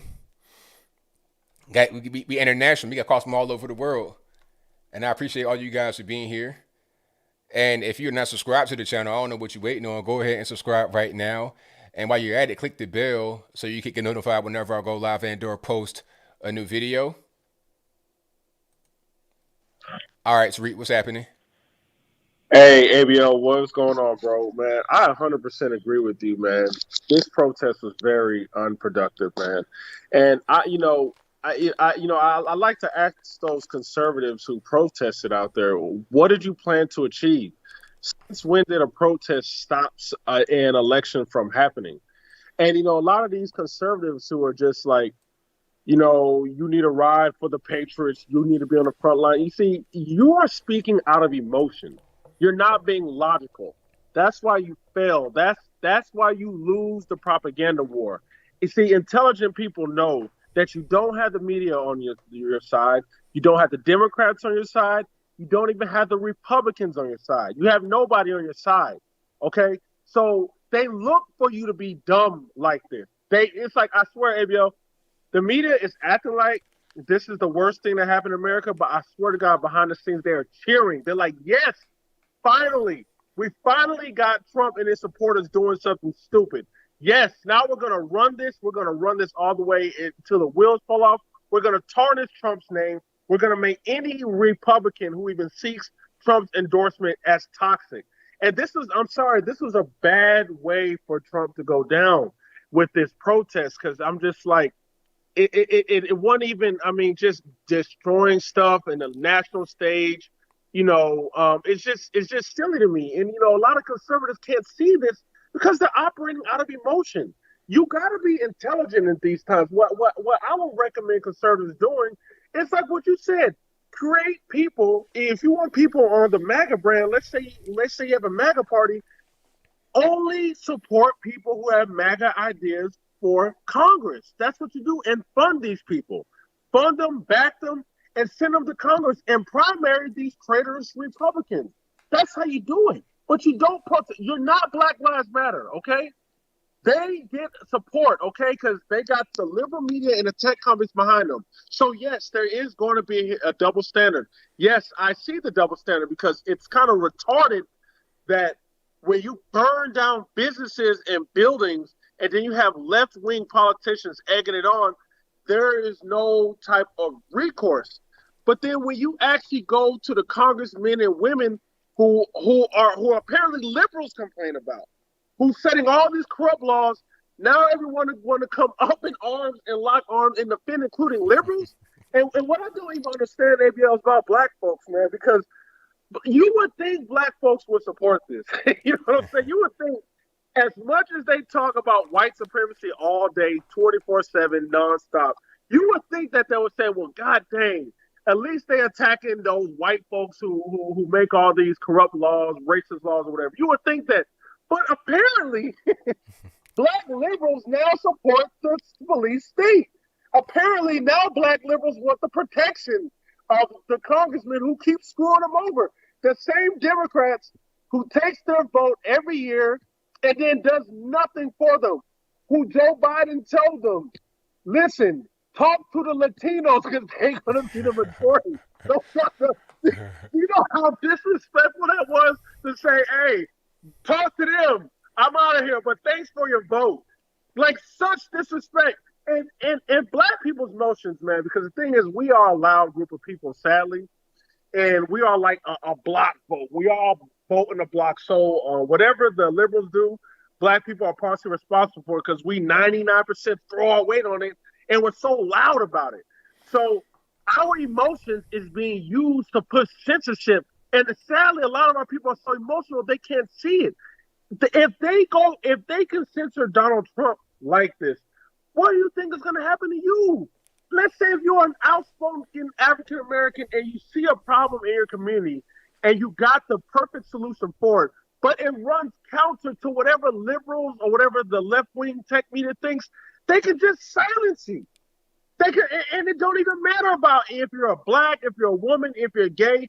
If you're running counter to their narrative, they silence you. Why would you want to live in a country like that? I'm telling you, this is what they're going to do. And conservatives got to be intelligent. Don't be stupid. But if there's another insurrection, like a protest, and there's guns, and let's say there's a shootout, they can use that to take our Second Amendment right. Correct. Because what they would do is they will pay them all as villains and get everyone scared and say things like, well, if you don't want those white supremacists shooting us up, we got an idea. Let's take away the Second Amendment so nobody shoots anybody. Stripping your ability to defend yourself. And you'll see black people, seriously, I swear to God, that's right. Take those crackers down, take all just disarming themselves. Listen, they complain about white supremacy, but then they will support disarming themselves depending on white people to defend them. That's how backwards it is. So all I'm saying is this, man, and I'm going to get up because I know you got people calling. What this shows, really, if we look at the grand scheme of things, is Trump sadly was made an example of. He was a man that did not follow the status quo. He was hated by the Republicans and the Democrats from start to finish. I think a lot of Republicans secretly hated him, but because they wanted to get voted back in office, they acted like they support him. But you can see now they didn't support him. But what this was designed to do is to tell you guys, if anyone, even if you're a president, think that you can criticize the narrative, think that you can come after the CIA, the FBI, the media, and all these corrupt institutions, we will bury you. And that's sadly exactly what happened to Trump. And I do hope that he comes up with some type of alternative media to counter this. And that's all I want to say, bro. All right, thank you for the call, man. Definitely appreciate it. All right, take care. All right, peace. All right, shout out to my man Tariq dropping bombs. Always. That's exactly what I've been trying to say. It's like the whole capital thing, you giving them exactly what they want. You giving it to them on a silver platter. It's like, here, you know what? You've been calling this racist, violent, crazy, all this and that for the past 4 years, and we keep proving all the time that we're not that we're not crazy, that we're not violent, that we're not racist. But guess what? Here's this incident where 5 people died. Take that. Oh, thank you, Capitol Protest. Appreciate you. Now we're going to go ahead and ban Trump off of every platform. Now we're going to go ahead and ban Parler off of Amazon, AWS. Now we're going to go ahead and ban this, ban that, ban this, ban that. Oh, we showed them. You ain't show nothing. All you did was take yourself back. If you are against censorship, if you are against being marginalized, well, you got more of that. You did not accomplish anything other than setting yourself back. So he was right on point. If you want to do things, you feel like things ain't going right, don't react emotionally and just from your heart. You got to react intelligently. If people aren't in power that do what you want them to do, then put money up behind people that do what you want them to do. If you're doing it the other way, we'll see what the result is. They took Parler off Amazon. I never heard of an app just getting taken off of Amazon, AWS, their hosting services because of social pressure. But here we are.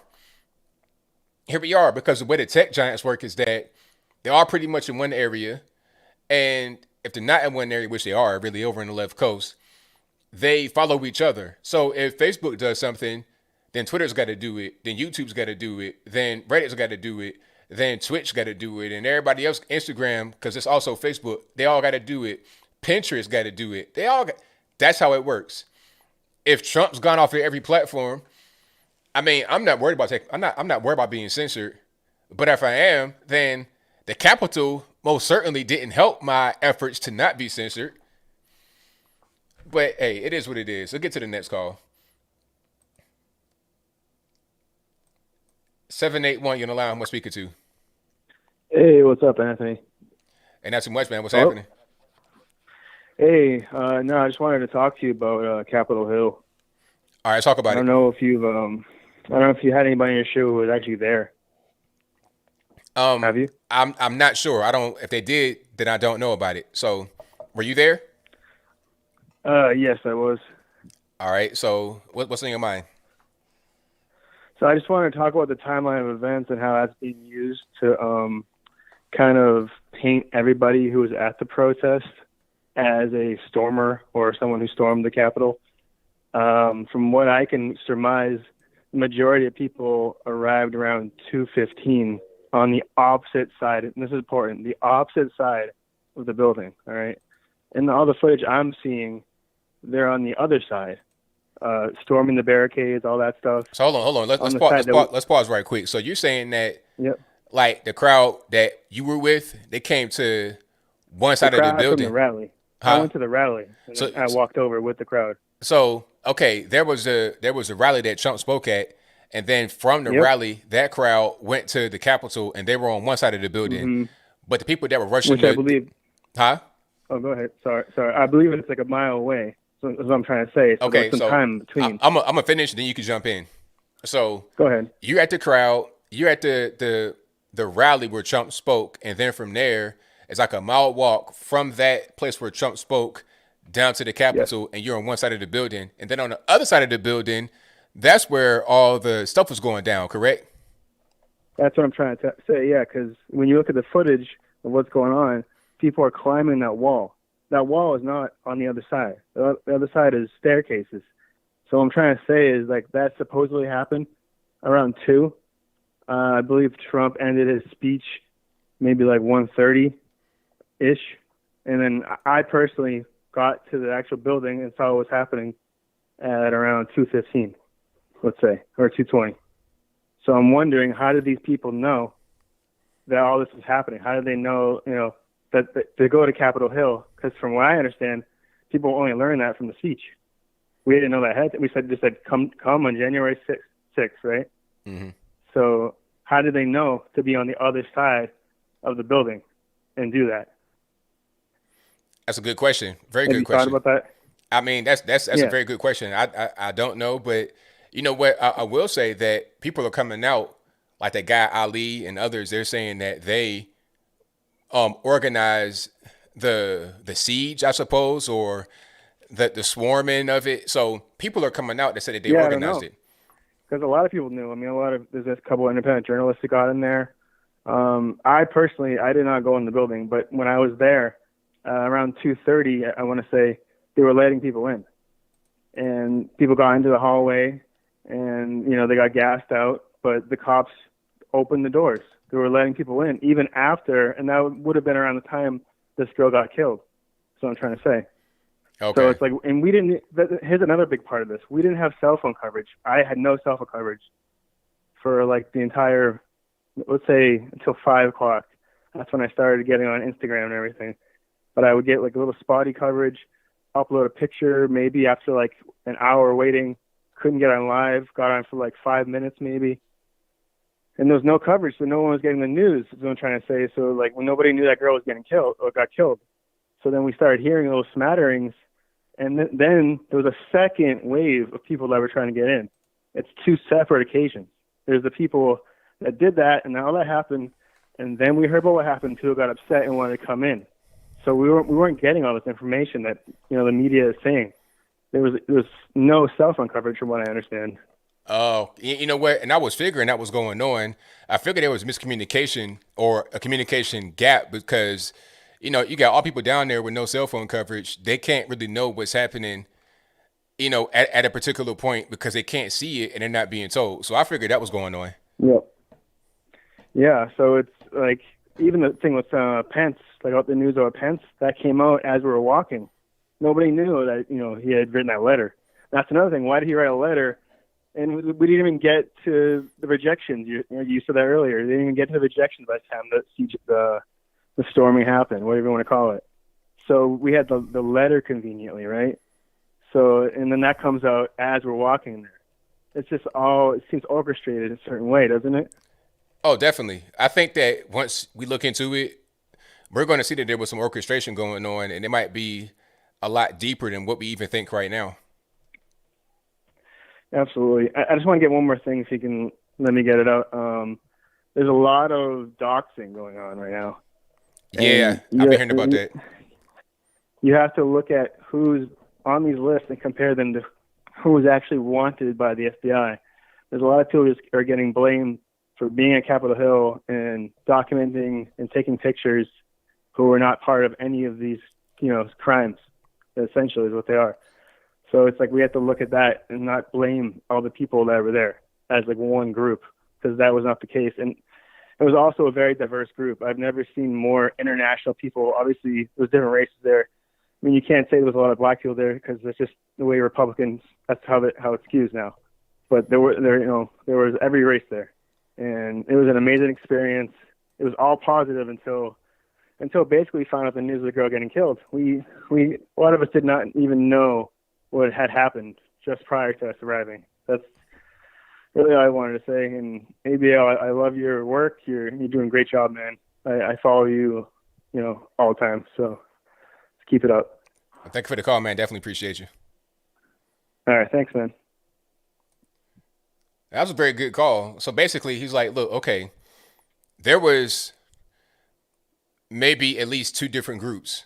One group, which was at the rally that Trump was speaking at, they left the rally after Trump spoke. And when Trump said, go down to the Capitol, they went on one side of the building. And the other group was on the other side doing whatever they were doing. And that's where all the melee happened. Now, the question is, why were they right there on that side, but others were on the other side? Who organized? Like, do you have different things being organized? Was one event the Trump Stop the Steal speech that heard the speech and then went down to Capitol and we're having just, a normal Trump event? And was the other group orchestrated and organized to go, quote unquote, siege the Capitol? That's a very good question. And if that's the case, then I think those that went down there for peace should not be claiming that part as theirs, because that's not even you. That's not even something. That's not a thing that you want to be associated with, because we're not about that. Very good point.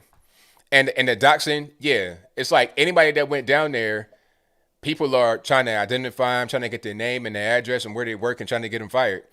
Even if you were part of the peaceful crowd that was just there for the Trump speech and went down to the Capitol to have a peaceful just event, and you didn't go anywhere near the entry of the Capitol. You weren't inside at all, just because you were down there and your picture was seen near the Capitol that day with a Trump hat on, then you get doxxed. It's unfair. It's really, yeah, that's a good point.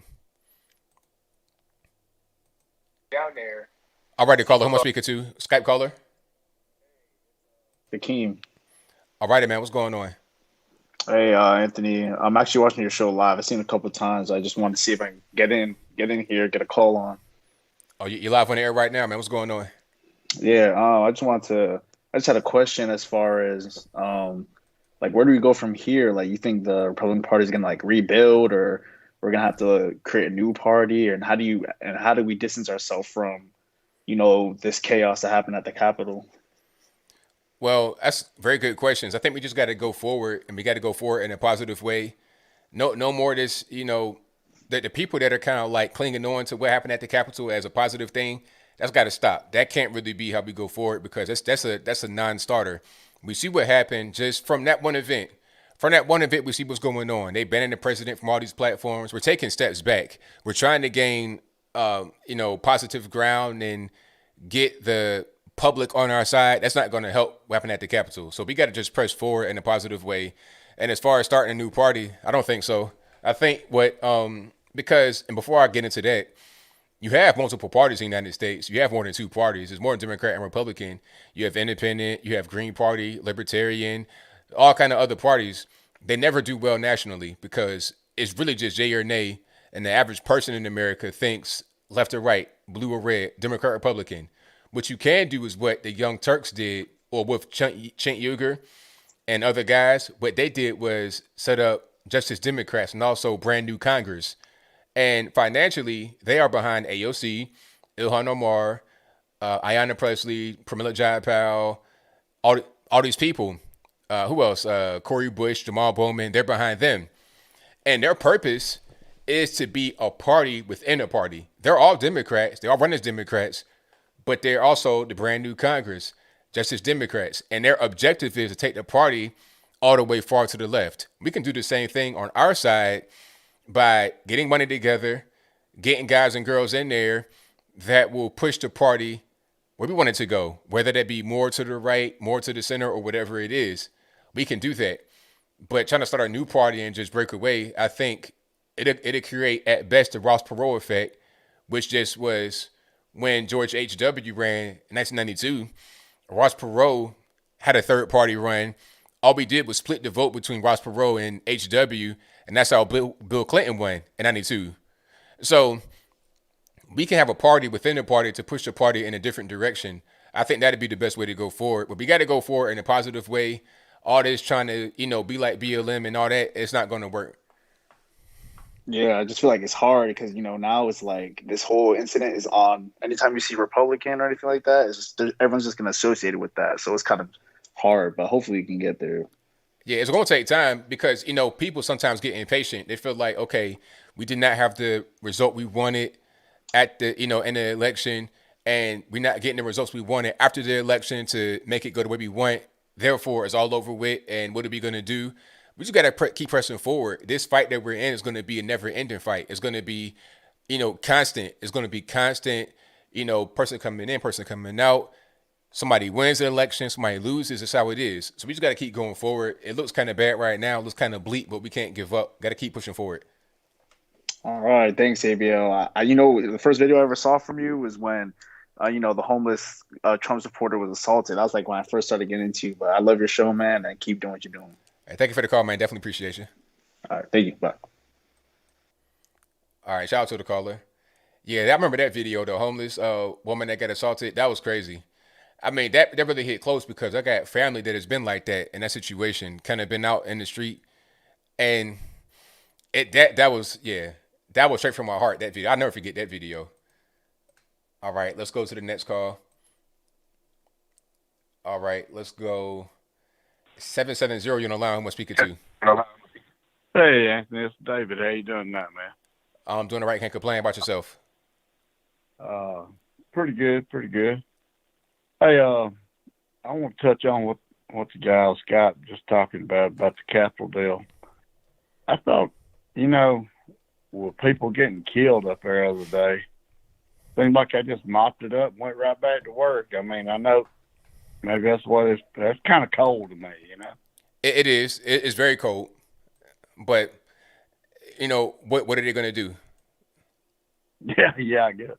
Yeah, they were on a mission. I understand their mission, but that was just kind of real cold, especially with a lady, the 14-year veteran. I mean, it's just now the whole deal's kind of bad. But I agree. I agree. It was very sad, very cold. But I guess the message was you're not going to stop this process. We're going to do what we got to do. I guess that's the message. But I do agree with you that it was cold. yeah, all right, man. I had some stuff written down. I wanted. Hey, I hate to kind of put you on the spot in a way about a different place. What do you think about popular press? Popular press? Yeah. If you don't want to say this, you ain't got to. I'm not sure what you mean. Well, it's like an app or a conservative news organization deal. You know, it's an app. I don't know. Well, that's okay, man. Just look it up when you have time. Oh yeah, I'll check it out. Yeah. All right, bud. Well, hey, man, you have a good one.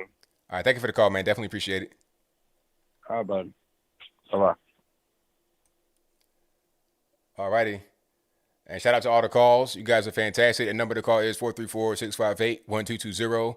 If you like what you're hearing so far, give me a thumbs up on the video, share the video, do all that good stuff. All righty. Nippin', what's going on? Everything's good, man. I got noise in the background. Let's get that fixed. Well, right. Sorry, unlike the left, I actually condemn violence from both sides of the party. There you go. That's the right way to go. So yeah, those people gave us peaceful Trump supporters a bad name. That's right. And I wholly condemn that. I agree with you 100%. You know, like when I go to the Trump rallies, there's always peace, there's always love, there's never violence. And we like to hang our hat on that. And I go, there's always families there. I went to a Trump rally. You had a baby. I'm talking about like an infant in a Make America Great Again onesie. You could do that at a Trump rally. You're not going to have events like the Capitol where it's chaos.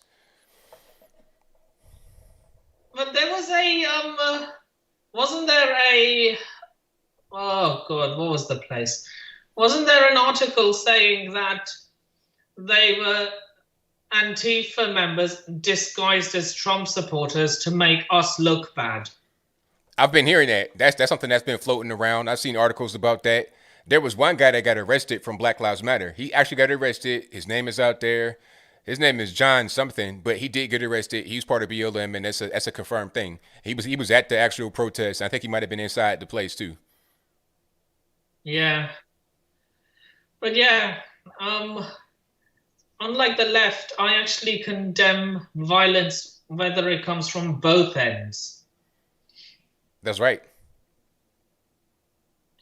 But yeah, and Trump has been cancelled. Yeah, from a lot of different platforms. You know, he should just create his own social media channel. He probably will. He probably create his own like a news network or something like that. He definitely will take this energy and transfer it. Yeah, and so he should. That's right. And yeah, the election's been stolen from us, and I'm genuinely scared for you guys. Yeah, I mean, I think everything will be all right. I think once we really get down to the bottom of what's happening, I think we'll be able to figure stuff out. We need to start planning for the midterms in 2024. 22. Yeah, the midterms is 2022, and then 2024 is when Biden runs for re-election. Correct. Who would you want? In 2024 as a president, vice president? That's a good question. I'm not really sure. I have to think about that one. It's some good people that are, huh? Mike Pence. I like Pence. Pence, Ted Cruz, vice president. I say run it. I like it. Run it. You know, you got Ted Cruz that'll get you the Hispanic vote. Although I don't like the identity stuff, but it's just a reality. And I like Ted Cruz. I used to not like Ted Cruz, but I like him now. And Mike Pence, I like Mike Pence. Yeah, So he'll get a lot of the Rust Belt and let's Midwest. be honest, he's getting all of the South apart from Virginia. Yeah, he'll definitely get the Midwest, the South, and Ted Cruz. Apart from Virginia. Yeah, apart from Virginia, I think Ted might even be able to get California. That might be kind of hard, but he could get it. Nah, I doubt it. Hey, because think about it though. California's majority Hispanic. Don't forget about that part. True, but I don't see The first Hispanic vice president. You never know. That could possibly work. I don't know. Who knows? But yeah, Mike Pence is going to be my first choice. Yeah. And he speaks the truth as well. Absolutely. So many people in the comments are saying Mike Pence is a traitor. I don't really understand that, because I guess people are saying there's nothing. I'm gonna explain that very quick. People are upset about the election results. I guess people think Pence could have done something, but he couldn't. People might want him to, but he could not have done anything to help Trump.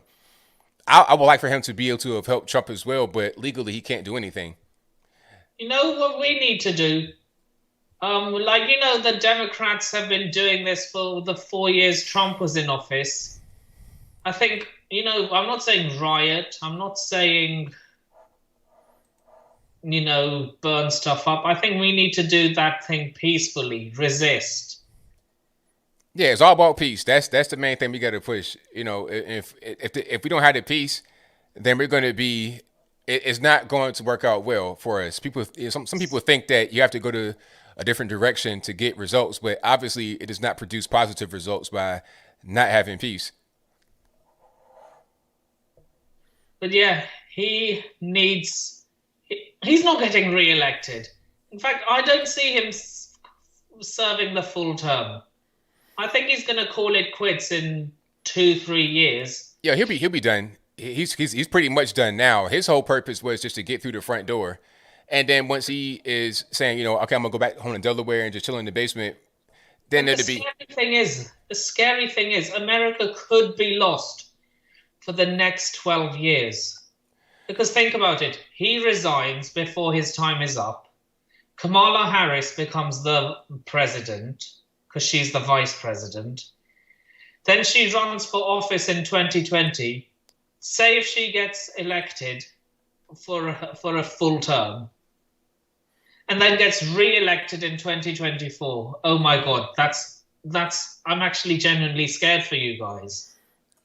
Well, yeah. Hopefully we can just get past all this and get back on track, man. But hey, I got a lot of calls online. Thank you for the calls always. Definitely appreciate you. Nice catching up with you, ABL. Definitely, man. Absolutely.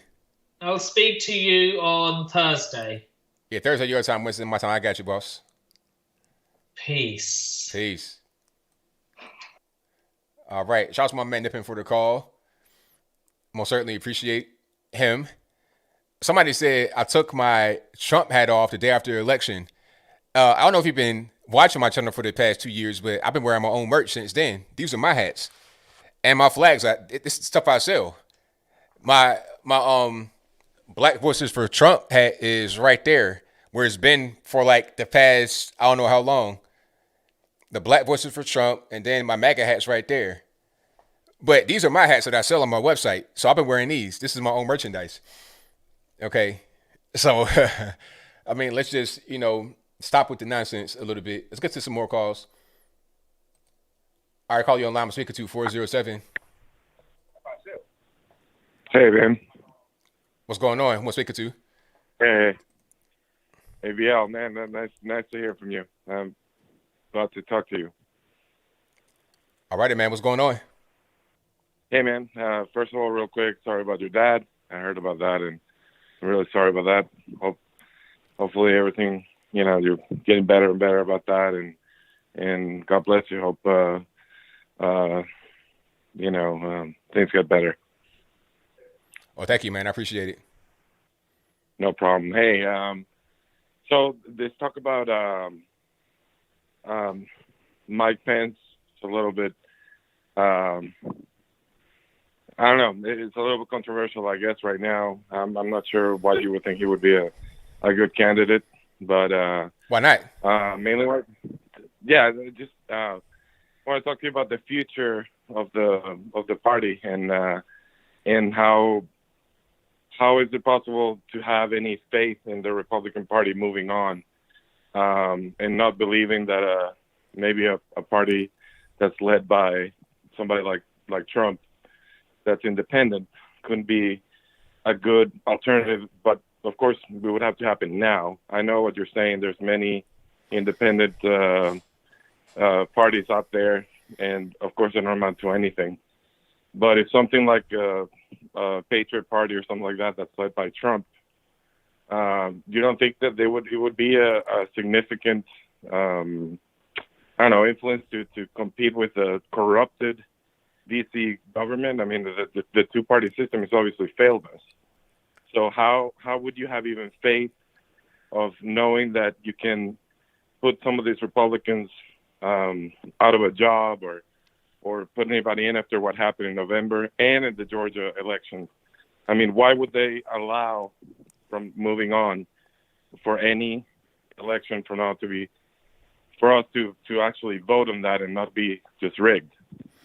Just curious what your opinion is. Okay, so the question would be, if you have a third party, which, by the way, there's more than two parties in the United States. There's a lot of different parties. There's hundreds of parties. The problem is that we just have a two-party system where people pretty much, the average person is going to think red or blue. They're not going to think about any kind of individual party. They're just going to think left or right or wrong. That's generally how it is for a regular person that does not know about politics, which is the majority of America. So when you're talking about having a third one that would compete with the Democrat and Republican Party, because it wouldn't just be a one-way thing, you got to compete with both. Correct.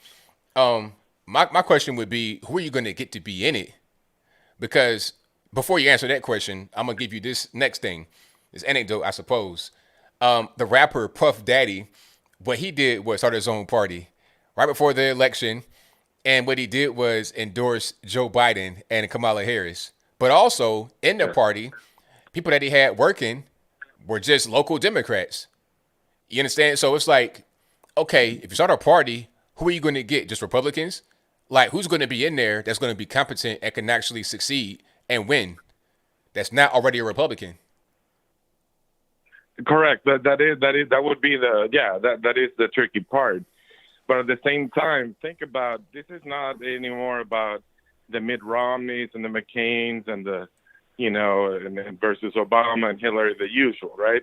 I mean, Trump happened, and this is a game changer in my view. This is not really just your usual, right? I mean, after all this thing happened and the fraud and the scandal and the media, I mean, this is really a turning point in America. I think this is not like business as usual. So I would think that if now Trump decides, you know what, let's do it. Let's start, and with him, of course, as a lead, because nobody else could pull this, obviously. I mean, I would think a lot of Republicans would probably change their affiliation with Republicans. I mean, look at all the Republicans. I mean, myself included. I'm now independent officially. I was Republican. To tell the truth, I was independent, but I became Republican because of Trump. And okay, but let's pause. Let's pause for a minute. Let's pause for a minute. Let's think it out though. If it's going to be a third party, number one, I probably got like two questions for you. Number one, who's going to be in it? Because we saw the Republicans nobody's backing this whole thing happening at the Capitol. Nobody's backing this. Nobody's talking about trying to support looking into the election. Nobody. So who you going to get? That's a Republican, like or in general that can be successful and can compete against the Republicans. Number one. Number two, when you're talking about having power in Congress, what kind of power are you going to have with a marginal party? You're going to have to vote with the Republicans a lot of the time, just like Rand Paul. Rand Paul's a libertarian, but he votes Republican because if he just votes by himself, he has no power. You're talking about as a senator, you have 100 senators. He's just one person. So if they vote 50 to 49 or 50 to 51 to 48, it only make a difference. He has zero power. So you see what I'm saying? So it's like, where's your power going to be? Where's your allies going to be? And where's your talent, your membership, your actual your politicians? Where are they going to come from? I get what you're saying, but there has to be, we have to start somewhere, right? Well, we got to answer that question though. know. If we can't answer that basic question, then how are we going to go any further? Well, the way that I would answer that is like, well, first of all, like I told you, we need a leader like Trump.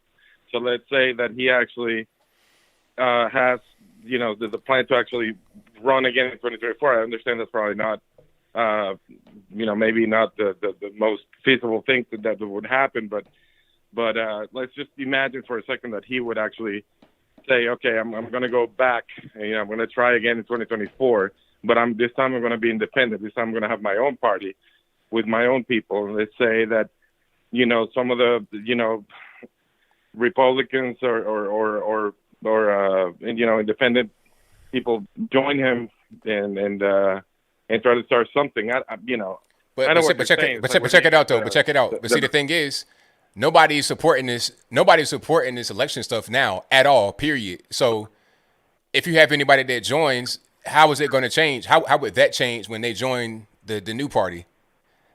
It's not. But right. I thank you for the call, man. Definitely appreciate you. Yeah, no problem, Ariel. Thanks, man. I appreciate it. All right, shout out to the caller.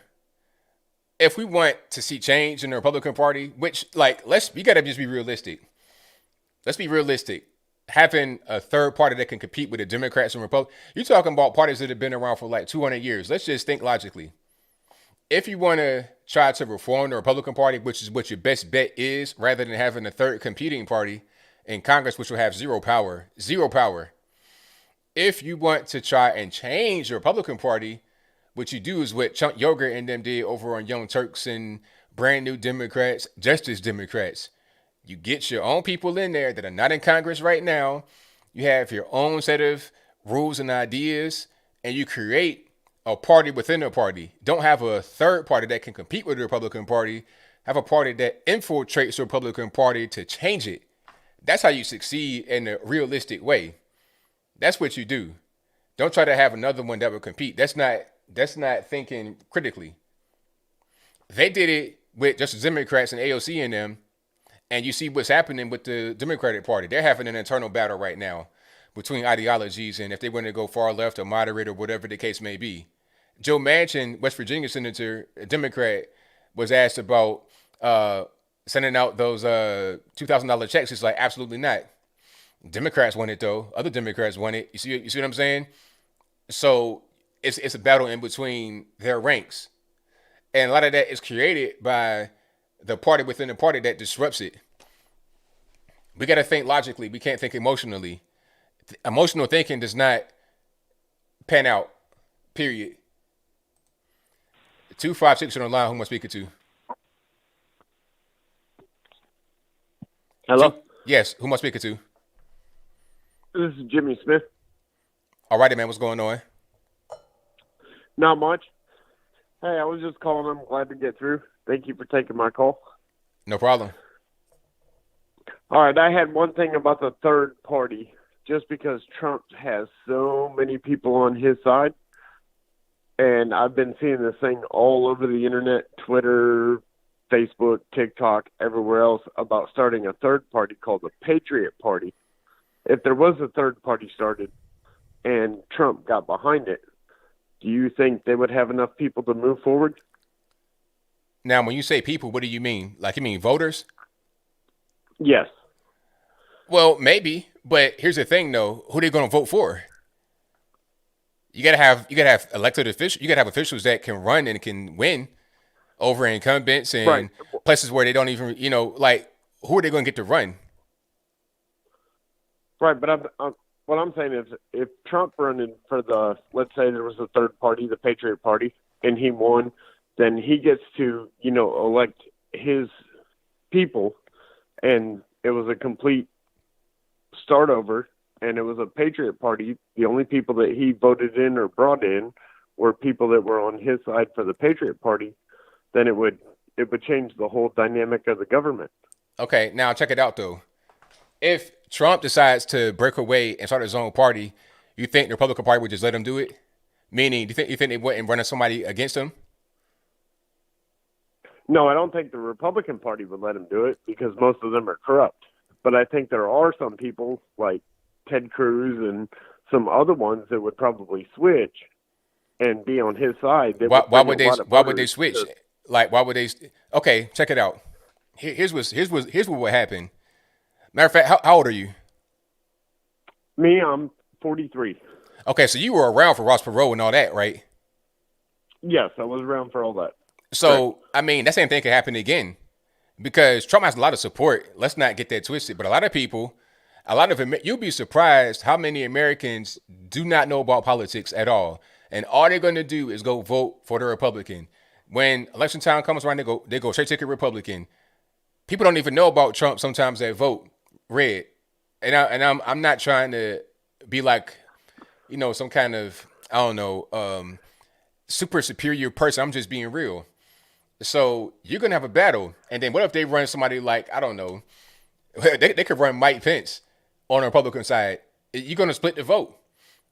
So then Trump might get a large piece of the vote. Let's say 35% of the vote. That's a lot of the vote. And then the person in the GOP side can get, I don't know, let's say 20% of the vote.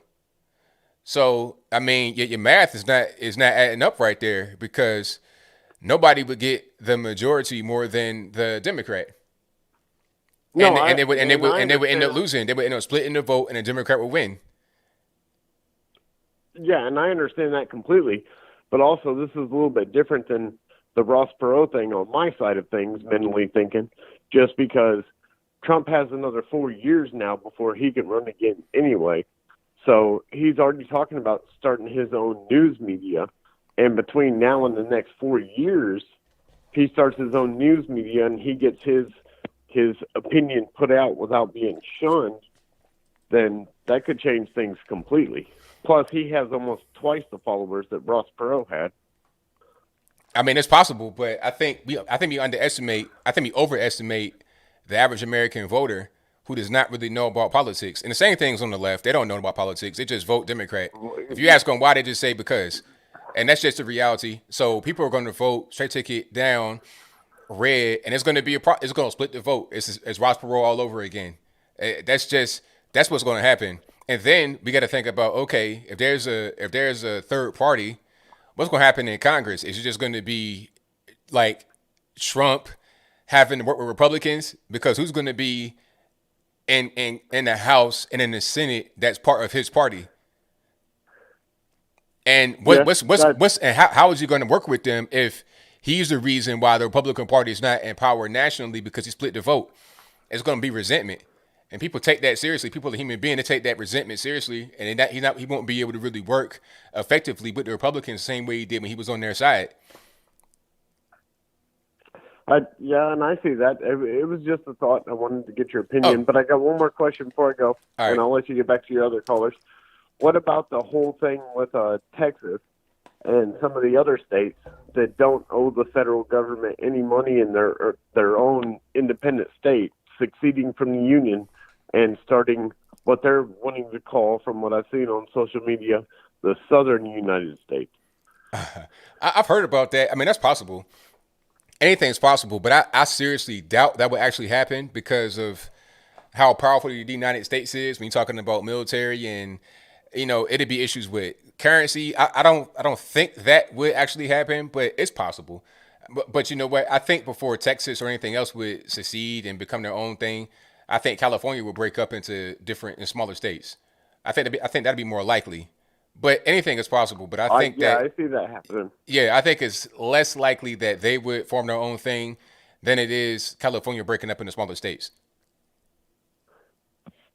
All right. Well, I appreciate it. Thank you for taking my call. Thank you for the call, man. Definitely appreciate you. All right. Doug says, honestly, ABL was right. I only voted Trump the first time because my wife threatened me. I knew nothing about politics, never voted before then. Exactly. I know guys that's 50 years old, never voted before. I mean, people, I look at the world through other people's shoes. I have empathy for others. I don't just think about myself and people that are right here that are awake and understand about politics. The average person does not know about politics. That's why I don't have talks with my family about politics because they're not really like me, knowing all the ins and outs. Some of them are, but a lot of them aren't. And I'm not trying to make anybody feel like less than me because I'm not even that kind of person. Let's go to the next one. Okay. It's 618. You're on the line. What speaker to? Hey, ABL, how's it going tonight? Everything's good, man. What's happening? This is your old friend Shane from Seattle. All right, man. What's going on?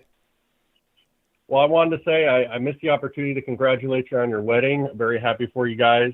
I was kind of around at the beginning of that, so that's great news. And I also want to wish you a late happy birthday. Oh, thank you for that, man. I appreciate it. So there were a couple of things I wanted to talk to you about tonight, and it's centered around the question of whether you're actually a patriot. No offense, and I don't mean this to be demeaning or to call you out in any way, but at what point does the tyranny become severe enough for us to execute our duty as United States citizens? I mean, when it comes to the patriot right, people who consider themselves 1776 Second Amendment supporters, everybody talks the talk of, well, the Second Amendment's there to support the First Amendment, and when we're no longer able to utilize the rights granted under the First Amendment, then the Second Amendment is also there to implement a solution to that. So the people who went to the Capitol may have looked ridiculous this time around. It may have been a psyop. Like I heard your other caller who was there, that was really cool that he called, and it may have been a psyop. But it seems like right now, all the Republican commentators and most of the Republican politicians, and we're being split too, but all we're really doing is we're sitting around and complaining. And how long are we going to complain?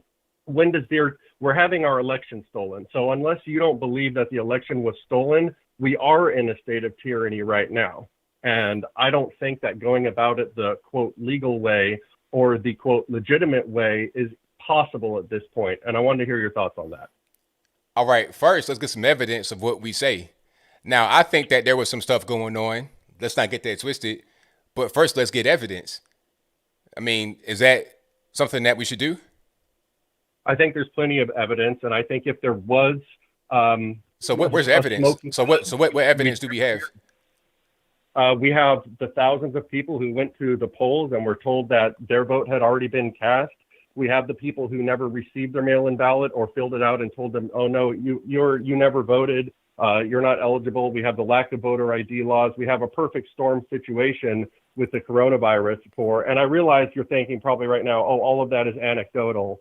No. I'm not saying that. All I'm saying is, let's say that these people are telling the truth. They have to be able to prove what they say. I'm not saying they're lying, but I can't go to court and be like, oh, they did that to me. That's my word. Believe me. And they could be like, all right, well, you got to prove it. Now, I could be telling the truth all day long, but according to the law, that doesn't matter. I got to be able to prove it. Just like OJ. We all know OJ did it, but they couldn't prove it. And he didn't go. He didn't go to jail. So it's like, I have to have faith in the system because I can't applaud it when it does well and then be like, oh no, I hate it when it does, when I feel like it does poorly. I have to be able to bring the evidence of what I claim. I can believe my conviction, but I got to be able to prove it. It's simple. So I think we got to get to that point first before we say anything else. If you got a mount if you got smoking gun, stone cold stomp down evidence, we present it and say, here, this is what it is. We got all of that. We got everything, and then it's just dismissed. Then that's something else. But we've not gotten to that particular point yet. Yeah, we didn't get to that point because they wouldn't even allow us to get the cases to the point where they could be dismissed on the evidence.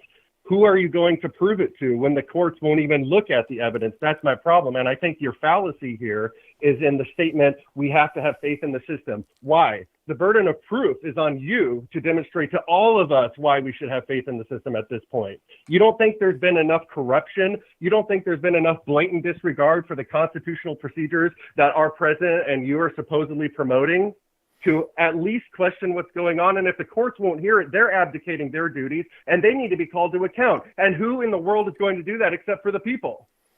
Okay, so if there's evidence, I'm not saying there's not, But why haven't we seen it? Why can't that just be put out to It us? won't allow it to be entered into the chamber. No. I ain't talking about court. I ain't talking about court. Understand what I'm saying? I'm talking about just to the public. The media doesn't want to show it either. I mean, we have ways of getting around the media. We're right here right now talking about it, and there's no wait, hold on. I understand your passion. Let me just talk. We're right here right now without the media intervening in what we're talking about. We're having a conversation right here right now. And wait. Let me just get it out. Let me just get it out. I'll let you get your time. All right. Now we're right here right now having a conversation. Now anybody could call me, just like my man called me earlier, who was at the Capitol and gave his story. Anybody could call me, send me an email and say, hey, here's all the documents, all the evidence, boom. But I've never gotten an email like that. I've not seen that out there. We see how stuff gets leaked to social media and everything else without the media being involved. We see that. Adam Schiff, all these guys putting stuff out there. We see that, but we've not seen that here. So I'm not saying it doesn't exist, but why haven't we seen it? Well, you've seen what happens to people who do have evidence that is contrary to their agenda. They were willing to shut down the New York Post just for reporting on Hunter Biden. Oh, but I thought it was 1776 though. So why can't we have that same type of mentality for that? If you want to go in there and just, trample some lady that's just trying to have a good time at the rally, and why not getting the police officer killed? Why can't we use the same type of mentality to put out evidence that will help us in our election? I think people are trying to put it out, honestly, and I think that they're getting shut down as soon as they try.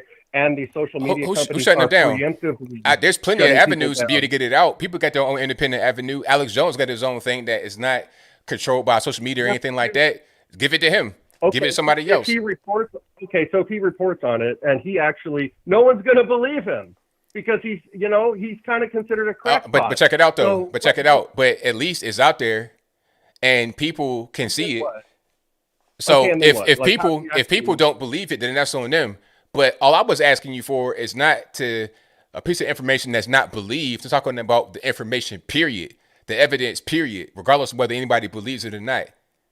Well, when our Republican senators and advocates are out there having to rent private hotel rooms, conference centers, just to have this conversation, you know that you can't have faith in the system anymore. You can't trust the system to self-correct, especially when there's so much international and foreign influence. I mean, look, man, and you know this as well as I do because you report on it. They are stealing from us. Just look at that, crazy, ridiculous omnibus bill that they tried to put through with $505 million to Belize, Costa Rica, El Salvador, Guatemala. If somebody's stealing from you, you don't talk them out of it. You don't try to convince them that it's wrong. And it is the system that's stealing from us. So I still don't see how you think it's a valid argument to say we should rely on the system to correct itself. That's why we had an American Revolution the first time. Okay, so do you think the Capitol thing was productive? You know what? If it was more organized, it would. The question was it productive? I'm not yes even or no? sure that it really happened the way we've been told. Yeah, I think it was productive. I think it was How? The first time the right has shown its teeth, because you've been talking about how we're giving them the excuse to do all of this to us, and we just gave them everything that they wanted. Bro, they don't need an excuse. They're coming for us no matter what. So at a certain point, I think, I'll just throw this in as a little theory that I have. I think they expected the BLM and the Antifa riots and all the shutting down of the small business and all of the COVID overhyped hysteria. I think they expected that to be the thing that set the right off, but that didn't work. So then they had to go steal the election. And the moment that we raise a finger to say, oh, wait a second, we have doubts about this, they're coming down on us like a ton of bricks. But here's the thing. They were going to do that anyway. This way, it's just happening faster. And it's up to us to be ready for that. That's okay, so what did we gain from the Capitol situation? We gained the opportunity for the rest of conservative America to know that they're not alone. And we also succeeded in beginning to normalize the idea of openly rebelling against a corrupt state. And that's the entire point of being an American. So the other conservatives out there know, oh, wait, they did that? I could do that too. Shoot, look how easy it was. And that's what I was thinking the whole time during the Antifa riot. How easy it was to do what? Get locked up? To get in, how many people have been arrested for that and locked up and convicted for that? It's been a few already, and it just put the posters out like a couple of days ago. Guys are already getting locked up. The guy that had his feet on Pelosi's desk, he got locked up. The guy with the podium, he got locked up. it's going to be a lot Right. more. So you could say So it's either we're easy. going to be It's easy to arrested. get locked up and accomplish nothing and set the movement back a lot. So do you think that what we got from it, as far as the retribution, is worth it? Because either we're going to get locked up in service to liberty, or we're going to get locked up in the process of becoming enslaved as citizens of this country. And that's the process that's already happening. We're financially enslaved. The government takes money from your wallet without your permission and sends it out to all over the world. We are the economic slaves of the entire world. That's why we're the world's reserve currency, because the world knows they can rely on the economic and the state corporatist powers of this country to continue siphoning wealth from the most productive people who have ever existed. And there's not going to be any repercussions. The Capitol storming showed them, oh, wait, there could be repercussions. Oh, I forgot. I'm dealing with America. I'm dealing with Americans here who are armed. All right, check it out. And have Check it out, though. Yeah. Where are our allies? Where's the allies at? On the ground level, brother. We have to start organizing this. We have to stop hoping that somebody in the media establishment or some billionaire, the next billionaire, is going to drop out from their parachute from the sky and save us and put their money into this. You had mentioned in your video, I just want to make this my last little call out here. In your original responsibility video to the Capitol storming, you said, quote, there's plenty of right-wing folks that have money and could put their people in power to get the conservative party on the right track. But Anthony, that already happened. That was Trump. That was the rich guy coming down to try and save us. Is Trump people or one person? I said people, plural, not one person, not one guy that only has 8 years, 2 terms. I just don't think we should be afraid to use force in the preservation of our liberties. It ain't work, did it? Did it work? No. It's the first time. So you think if you do it again, you think you're going to do the same failed approach again? It's going to work the next time? It only failed because they weren't well enough armed. That's how it failed because it was never going to work to begin with. It worked. Hey, it worked back in the day, brother. And you know what? That's our duty. The establishment is not going to protect us from itself. All righty, man. Well, thank you for your call. Definitely appreciate you. Great talking to you again, brother. Have a nice evening. All right, now. Peace. All right. Good night. All righty. Shout out to the caller. Hey, I love disagreements. Love the different calls. That was probably one of the first ones I got tonight, so I appreciate that. All right. What I'm saying is right. That whole thing did nothing. It set us back a lot. You think if you do it again, it's going to work again? You think if you do it again, it's going to be a better call the next time? If I bang my head in the wall, am I going to be able to not cut myself? I mean, I don't understand. I don't get it. All right. Ain't nobody switching sides. I'm just being real. Call it what you want. I know I'm right. People have been calling this show for a long time asking, hey, man, things ain't really going right. We need to hit to the streets. I've been saying the exact same thing. If I would say something different now, I'd be fake because then I would be going against what I was saying earlier. If I was to say, oh, man, go out there, it's on the Capitol, then they'd be like, hey, ABL, you said don't do that back in the live show back about 3 months ago. You said do something else. So it is what it is. I know I'm right. I'm going to stay in my conviction, and that's fine. A lot of people agree. Some disagree, and that's all good. All right. People keep asking what the plan is. People keep asking what the plan is when I just said it to him. When he repeated the plan, people don't even listen to hear what they want to hear. Now, I'm going to talk about the whole thing about the evidence. I say, where's the evidence? Was the physical, hardcore evidence? I know that there was some fraud going on. But I have to be, that's my opinion. I got to be able to prove my opinion. We're talking about court action and stuff like that. If I can't bring physical, hardcore proof, then it's like, what are we even talking about? They're saying it wasn't allowed to be seen in court. But what are we talking about exactly? What specifically? If we investigate, well, all I said was there should be more time to investigate. And we didn't have more time to investigate. So it is what it is. People can unsub, that's fine. If you unsub because one disagreement, that's fine. Let me see. I'm gonna say this. You have one election that does not go your way. If you're talking about, oh, we gotta storm the streets, you've given up, you become demoralized. That's what they want on the left. All they gonna do is lock you up, throw away the key, and then it's over. and you didn't throw your life away for nothing. And those that put the battery in your back and say, hey, man, go out there and fight for the country, 1776, when you get locked up, when you're doing 30 years in the federal penitentiary, anybody coming to visit you, maybe your family, maybe, the people that put the battery in your back ain't coming to visit you. They're not putting the money in your books. They're not doing nothing. This is the equivalent of the street stuff I would see when I was a kid. Young gangbangers getting put up to do stuff for the set. Hey, man, go out there and do it. Do it for us, man. And then when they get locked up 20 years, they just get left. It's so dumb.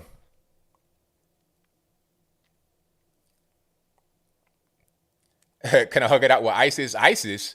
What are we even talking about? And the funny part is that those that say, man, you got to go out there, you being the coward, you ain't go out. Did you go to DC? Are you locked up right now? If you really want to be about it, go to the federal penitentiary with the guy that got locked up putting his feet on Nancy Pelosi's desk. You do that. You know what I'm saying? You do that. And when you get locked up for the country, so many people come out there and help you out and get you out of the penitentiary. Okay. Anyway, I'm gonna read the super chats and then I'm gonna get out. Shout out to everybody in the stream. I appreciate you guys. Whether it's agree or disagree, it's all good. It is all good. All right. Let me go back to where I was. I'm gonna read some of the chat and then I'm gonna get the super chats.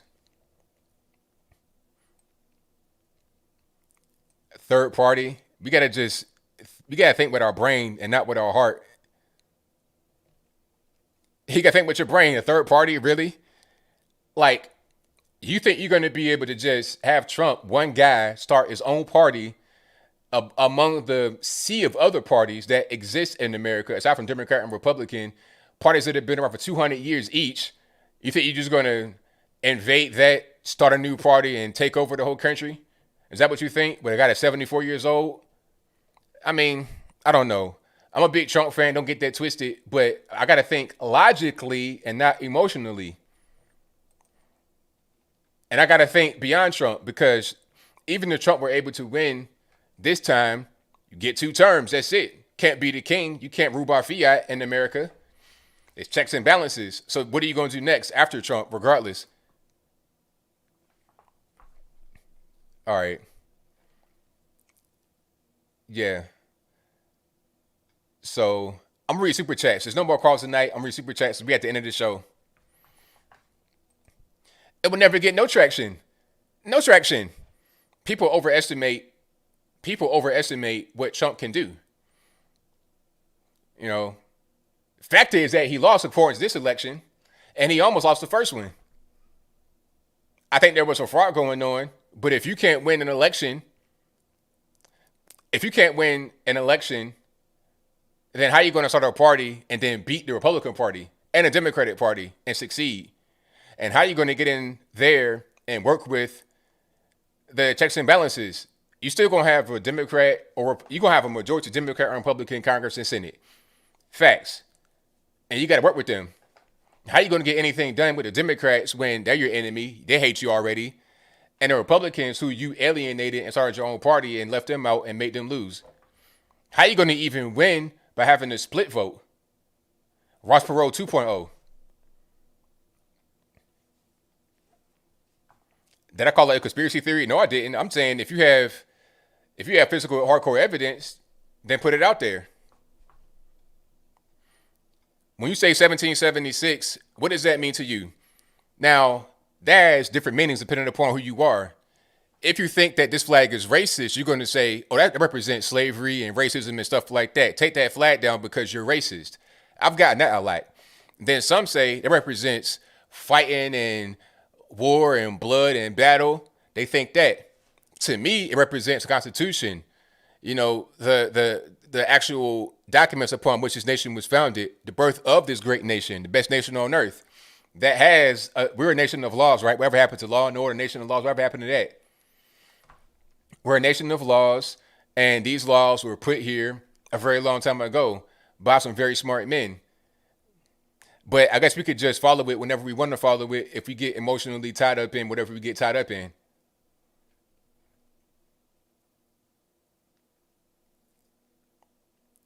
All right. Super chats, and then I'm out.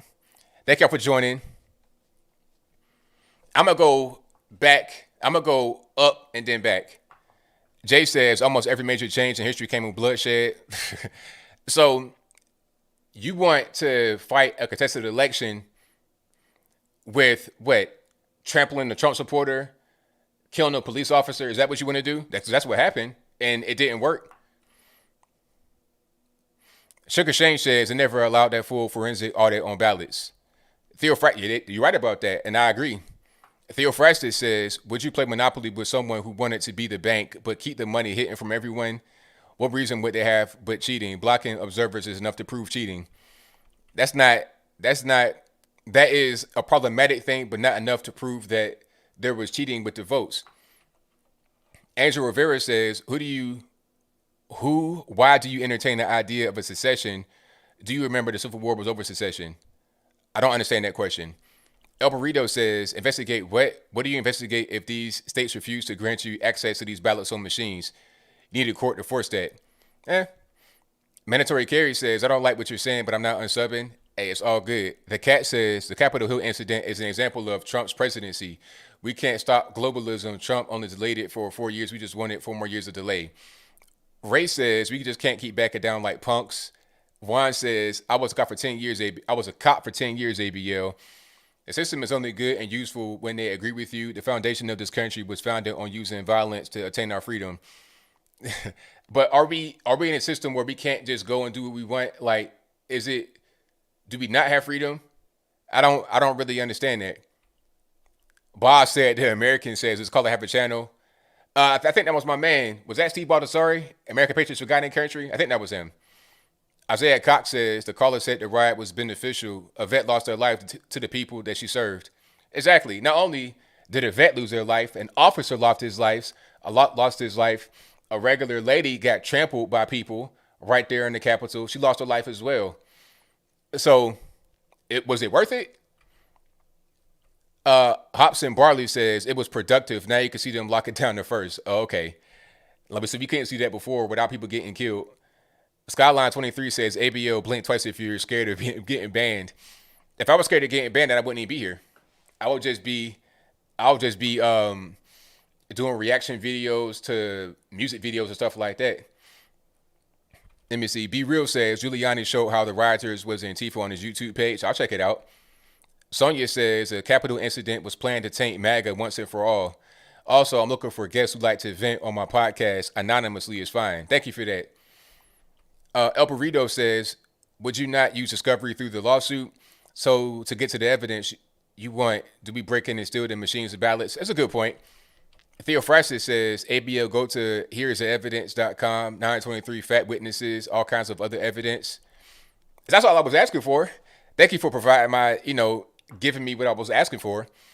Thank you to Texas.Pritch8404 who says, peace and joy. Trump will be POTUS again. No worries. Grab some popcorn. Enjoy the show. At least you're finding out. Tay says, so what if Trump created a new party and pulled some Republicans and Democrats like Tulsi and Cruz? Tulsi ain't going. Tulsi is pro-choice. Tulsi is a typical Democrat, just not as crazy. Tulsi is like kind of an old school Democrat, but a Democrat regardless. Ted Cruz ain't gonna lead the Republican Party. And like I said, you still got to be to have enough power. I don't know why I say that. People that understand what I'm saying say that. People that understand what I'm saying would know. I don't got to talk about it too much. Thank you to Theophrastus who says Pence's mistake was not at least trying something symbolic. What's the purpose? If it's symbolic and it won't help them, what's the purpose? But he also said enforcing the Supreme Court to overrule him, that would have at least damaged Biden's reputation. It did damage him as well. For nothing. Thank you to Hobson Barley who said America will never be lost. There you go. Thank you to Caesar Solo Sign who says, what are your thoughts of Trump conceding speech before being deep fake? Check out the anomaly of his neck carefully in the video. He conceded. I don't think that's a deep fake because they put it out on his regular channel.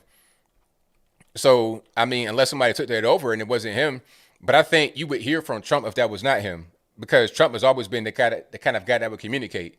So if it wasn't him, then you would know about it. Thank you to Talex001 who says Amazon by their own rules has the most purchases returnable until January 31st on their dime. That covers Christmas gifts.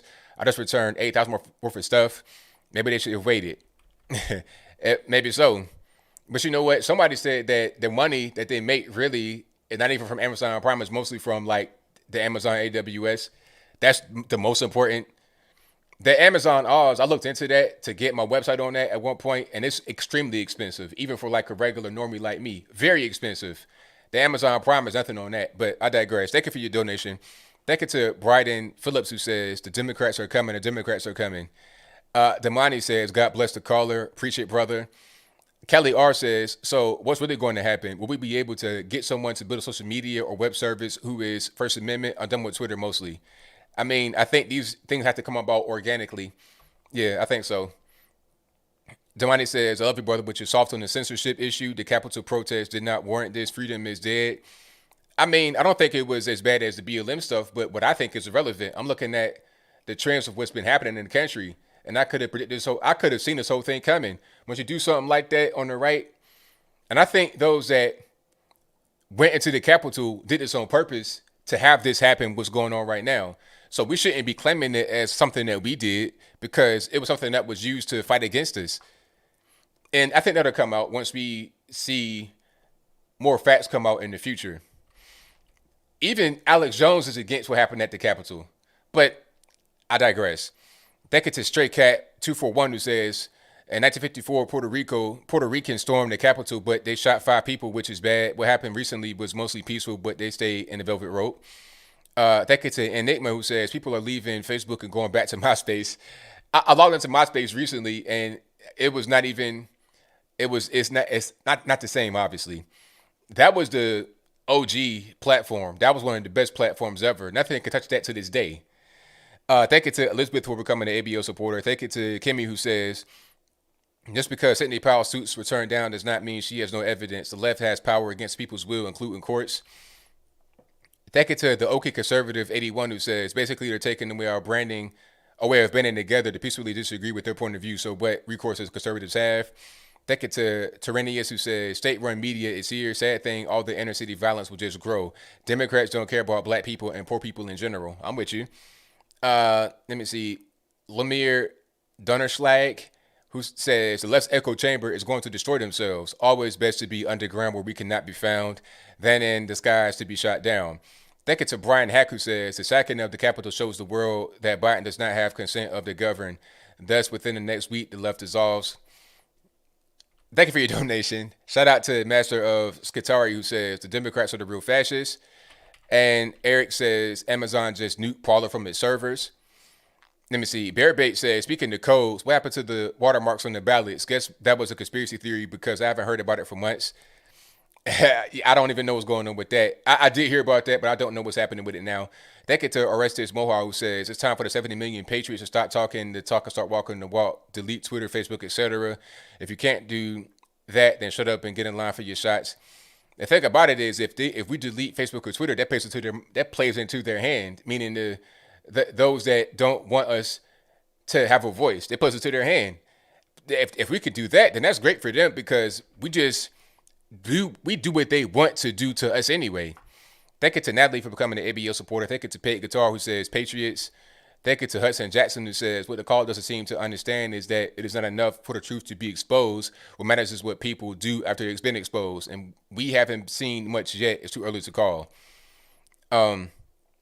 Christopher says that dude is tripping. The economy was amazing. Trump came through in every promise he made during campaigning. Real talk. Exactly. Let me see. Wolfgang says, thanks for being awesome. Just remember, you gained legitimacy over the illegitimacy of Biden. Pence did the right thing. All did. Let me see. Not an NPC says, have you checked out the letter from the chairman for the New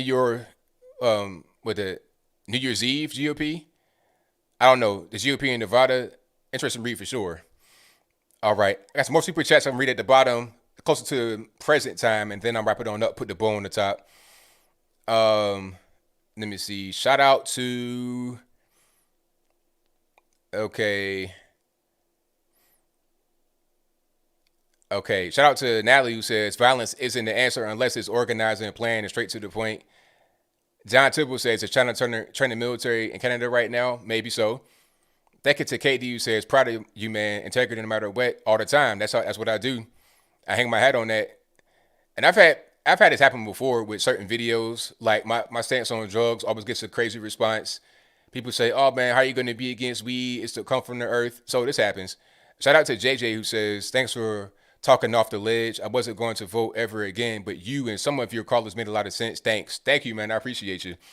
Thank you for you to see who says George Washington said and knew it best during his farewell speech, a two-party system would divide us. Thank you to anonymous user who says you're very genuine, ABL, and will speak your mind regardless of what your audience thinks. That deserves some true respect. Hey, thank you for that. I appreciate it. Thank you to Juan who says we're not there yet, but if we do nothing, do you honestly think it's possible? Thank you to JJ who says Kamala Harris has been no more wieners than Heinz ketchup. Hilarious. Shout out to Carrie for a donation that says a goal. I appreciate it.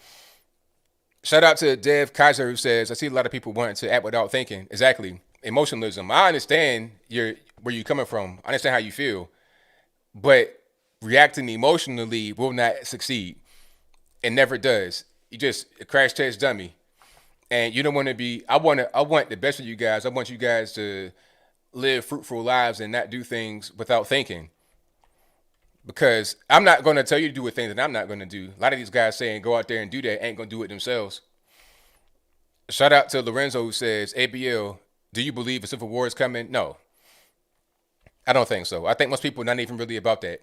Thank you to 33% who says there is no point of voting anymore. Republic is dead. GOP and Democrats are one party. Congress rather have people die than 10-day investigation of voter fraud. You can't have this defeatist attitude because of one person losing an election. You can't have one defeat and then fall apart. You got to get it together, man. Pull it together. Thank you to Fish and Chimps who says Veritas videos prove voter fraud. Talk about Pompeo opening communication channels to Taiwan. He opened the window to let out a fart. Who would you close that window? Thank you to California who says we need to use the tactics of Gandhi, nonviolent, civil disobedience, protesting. If that doesn't work, then we can talk other options. Keep up the good work. Thank you to Miss Stanford who says, do you think an independent party system would be more effective than what we have going? And people think for themselves and vote strictly on policies.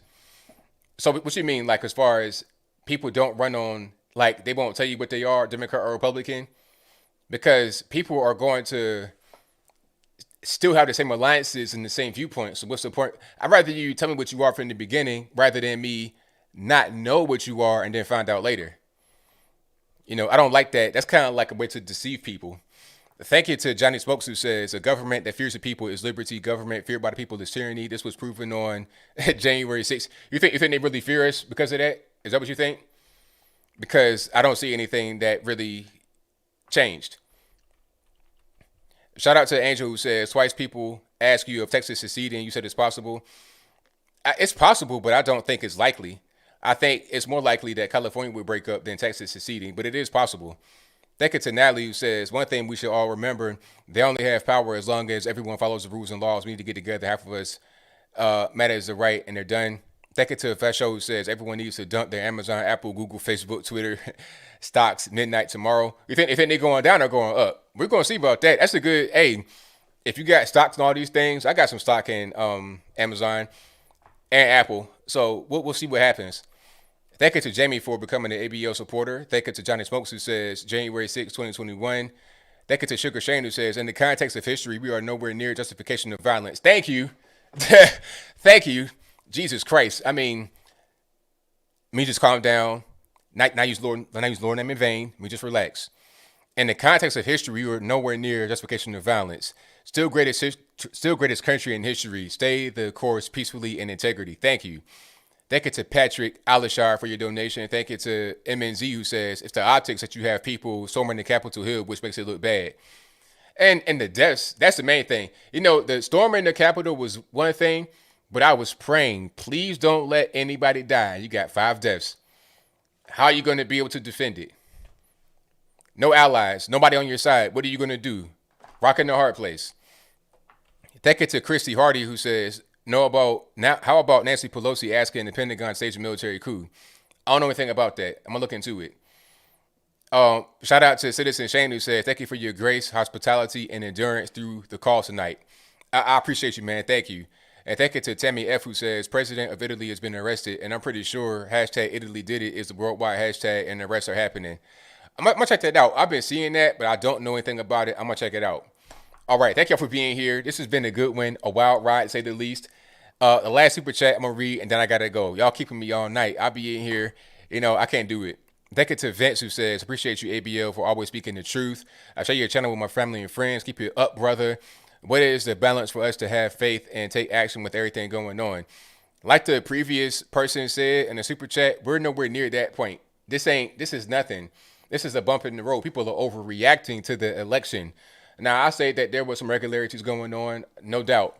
But to be like, this is the end and we got to go out there and hurt people, this is an overreaction. This is an emotional reaction. We got to think critically, think logically, and not react like the BLM type people would do. Let's not do that. Let's think with our brain and not with our hearts. Let's not put our hearts on our strings. And thank you to Mike Smith for becoming an ABL supporter. All right. I got to go. Thank y'all for being here. You guys are the best. Agree, disagree, it's all good. You guys are fantastic regardless. Shout out to the moderators doing a great job keeping the trolls in check, keeping everything above board. I appreciate y'all. I'll be back again live on Wednesday, 8 p.m. Eastern to 9 p.m. Eastern. And shout out to Cha B. I know I'm tearing your name up. Cha B, who says, great show. Thank you. I appreciate you. But thank y'all for the moderating. You guys have been great. Zertus Kane Sword, Killer Sushi, Bill from the Hills. All you guys are fantastic. But I got to go. That keeps me all night. So until next time, y'all be safe. I'm out. And peace.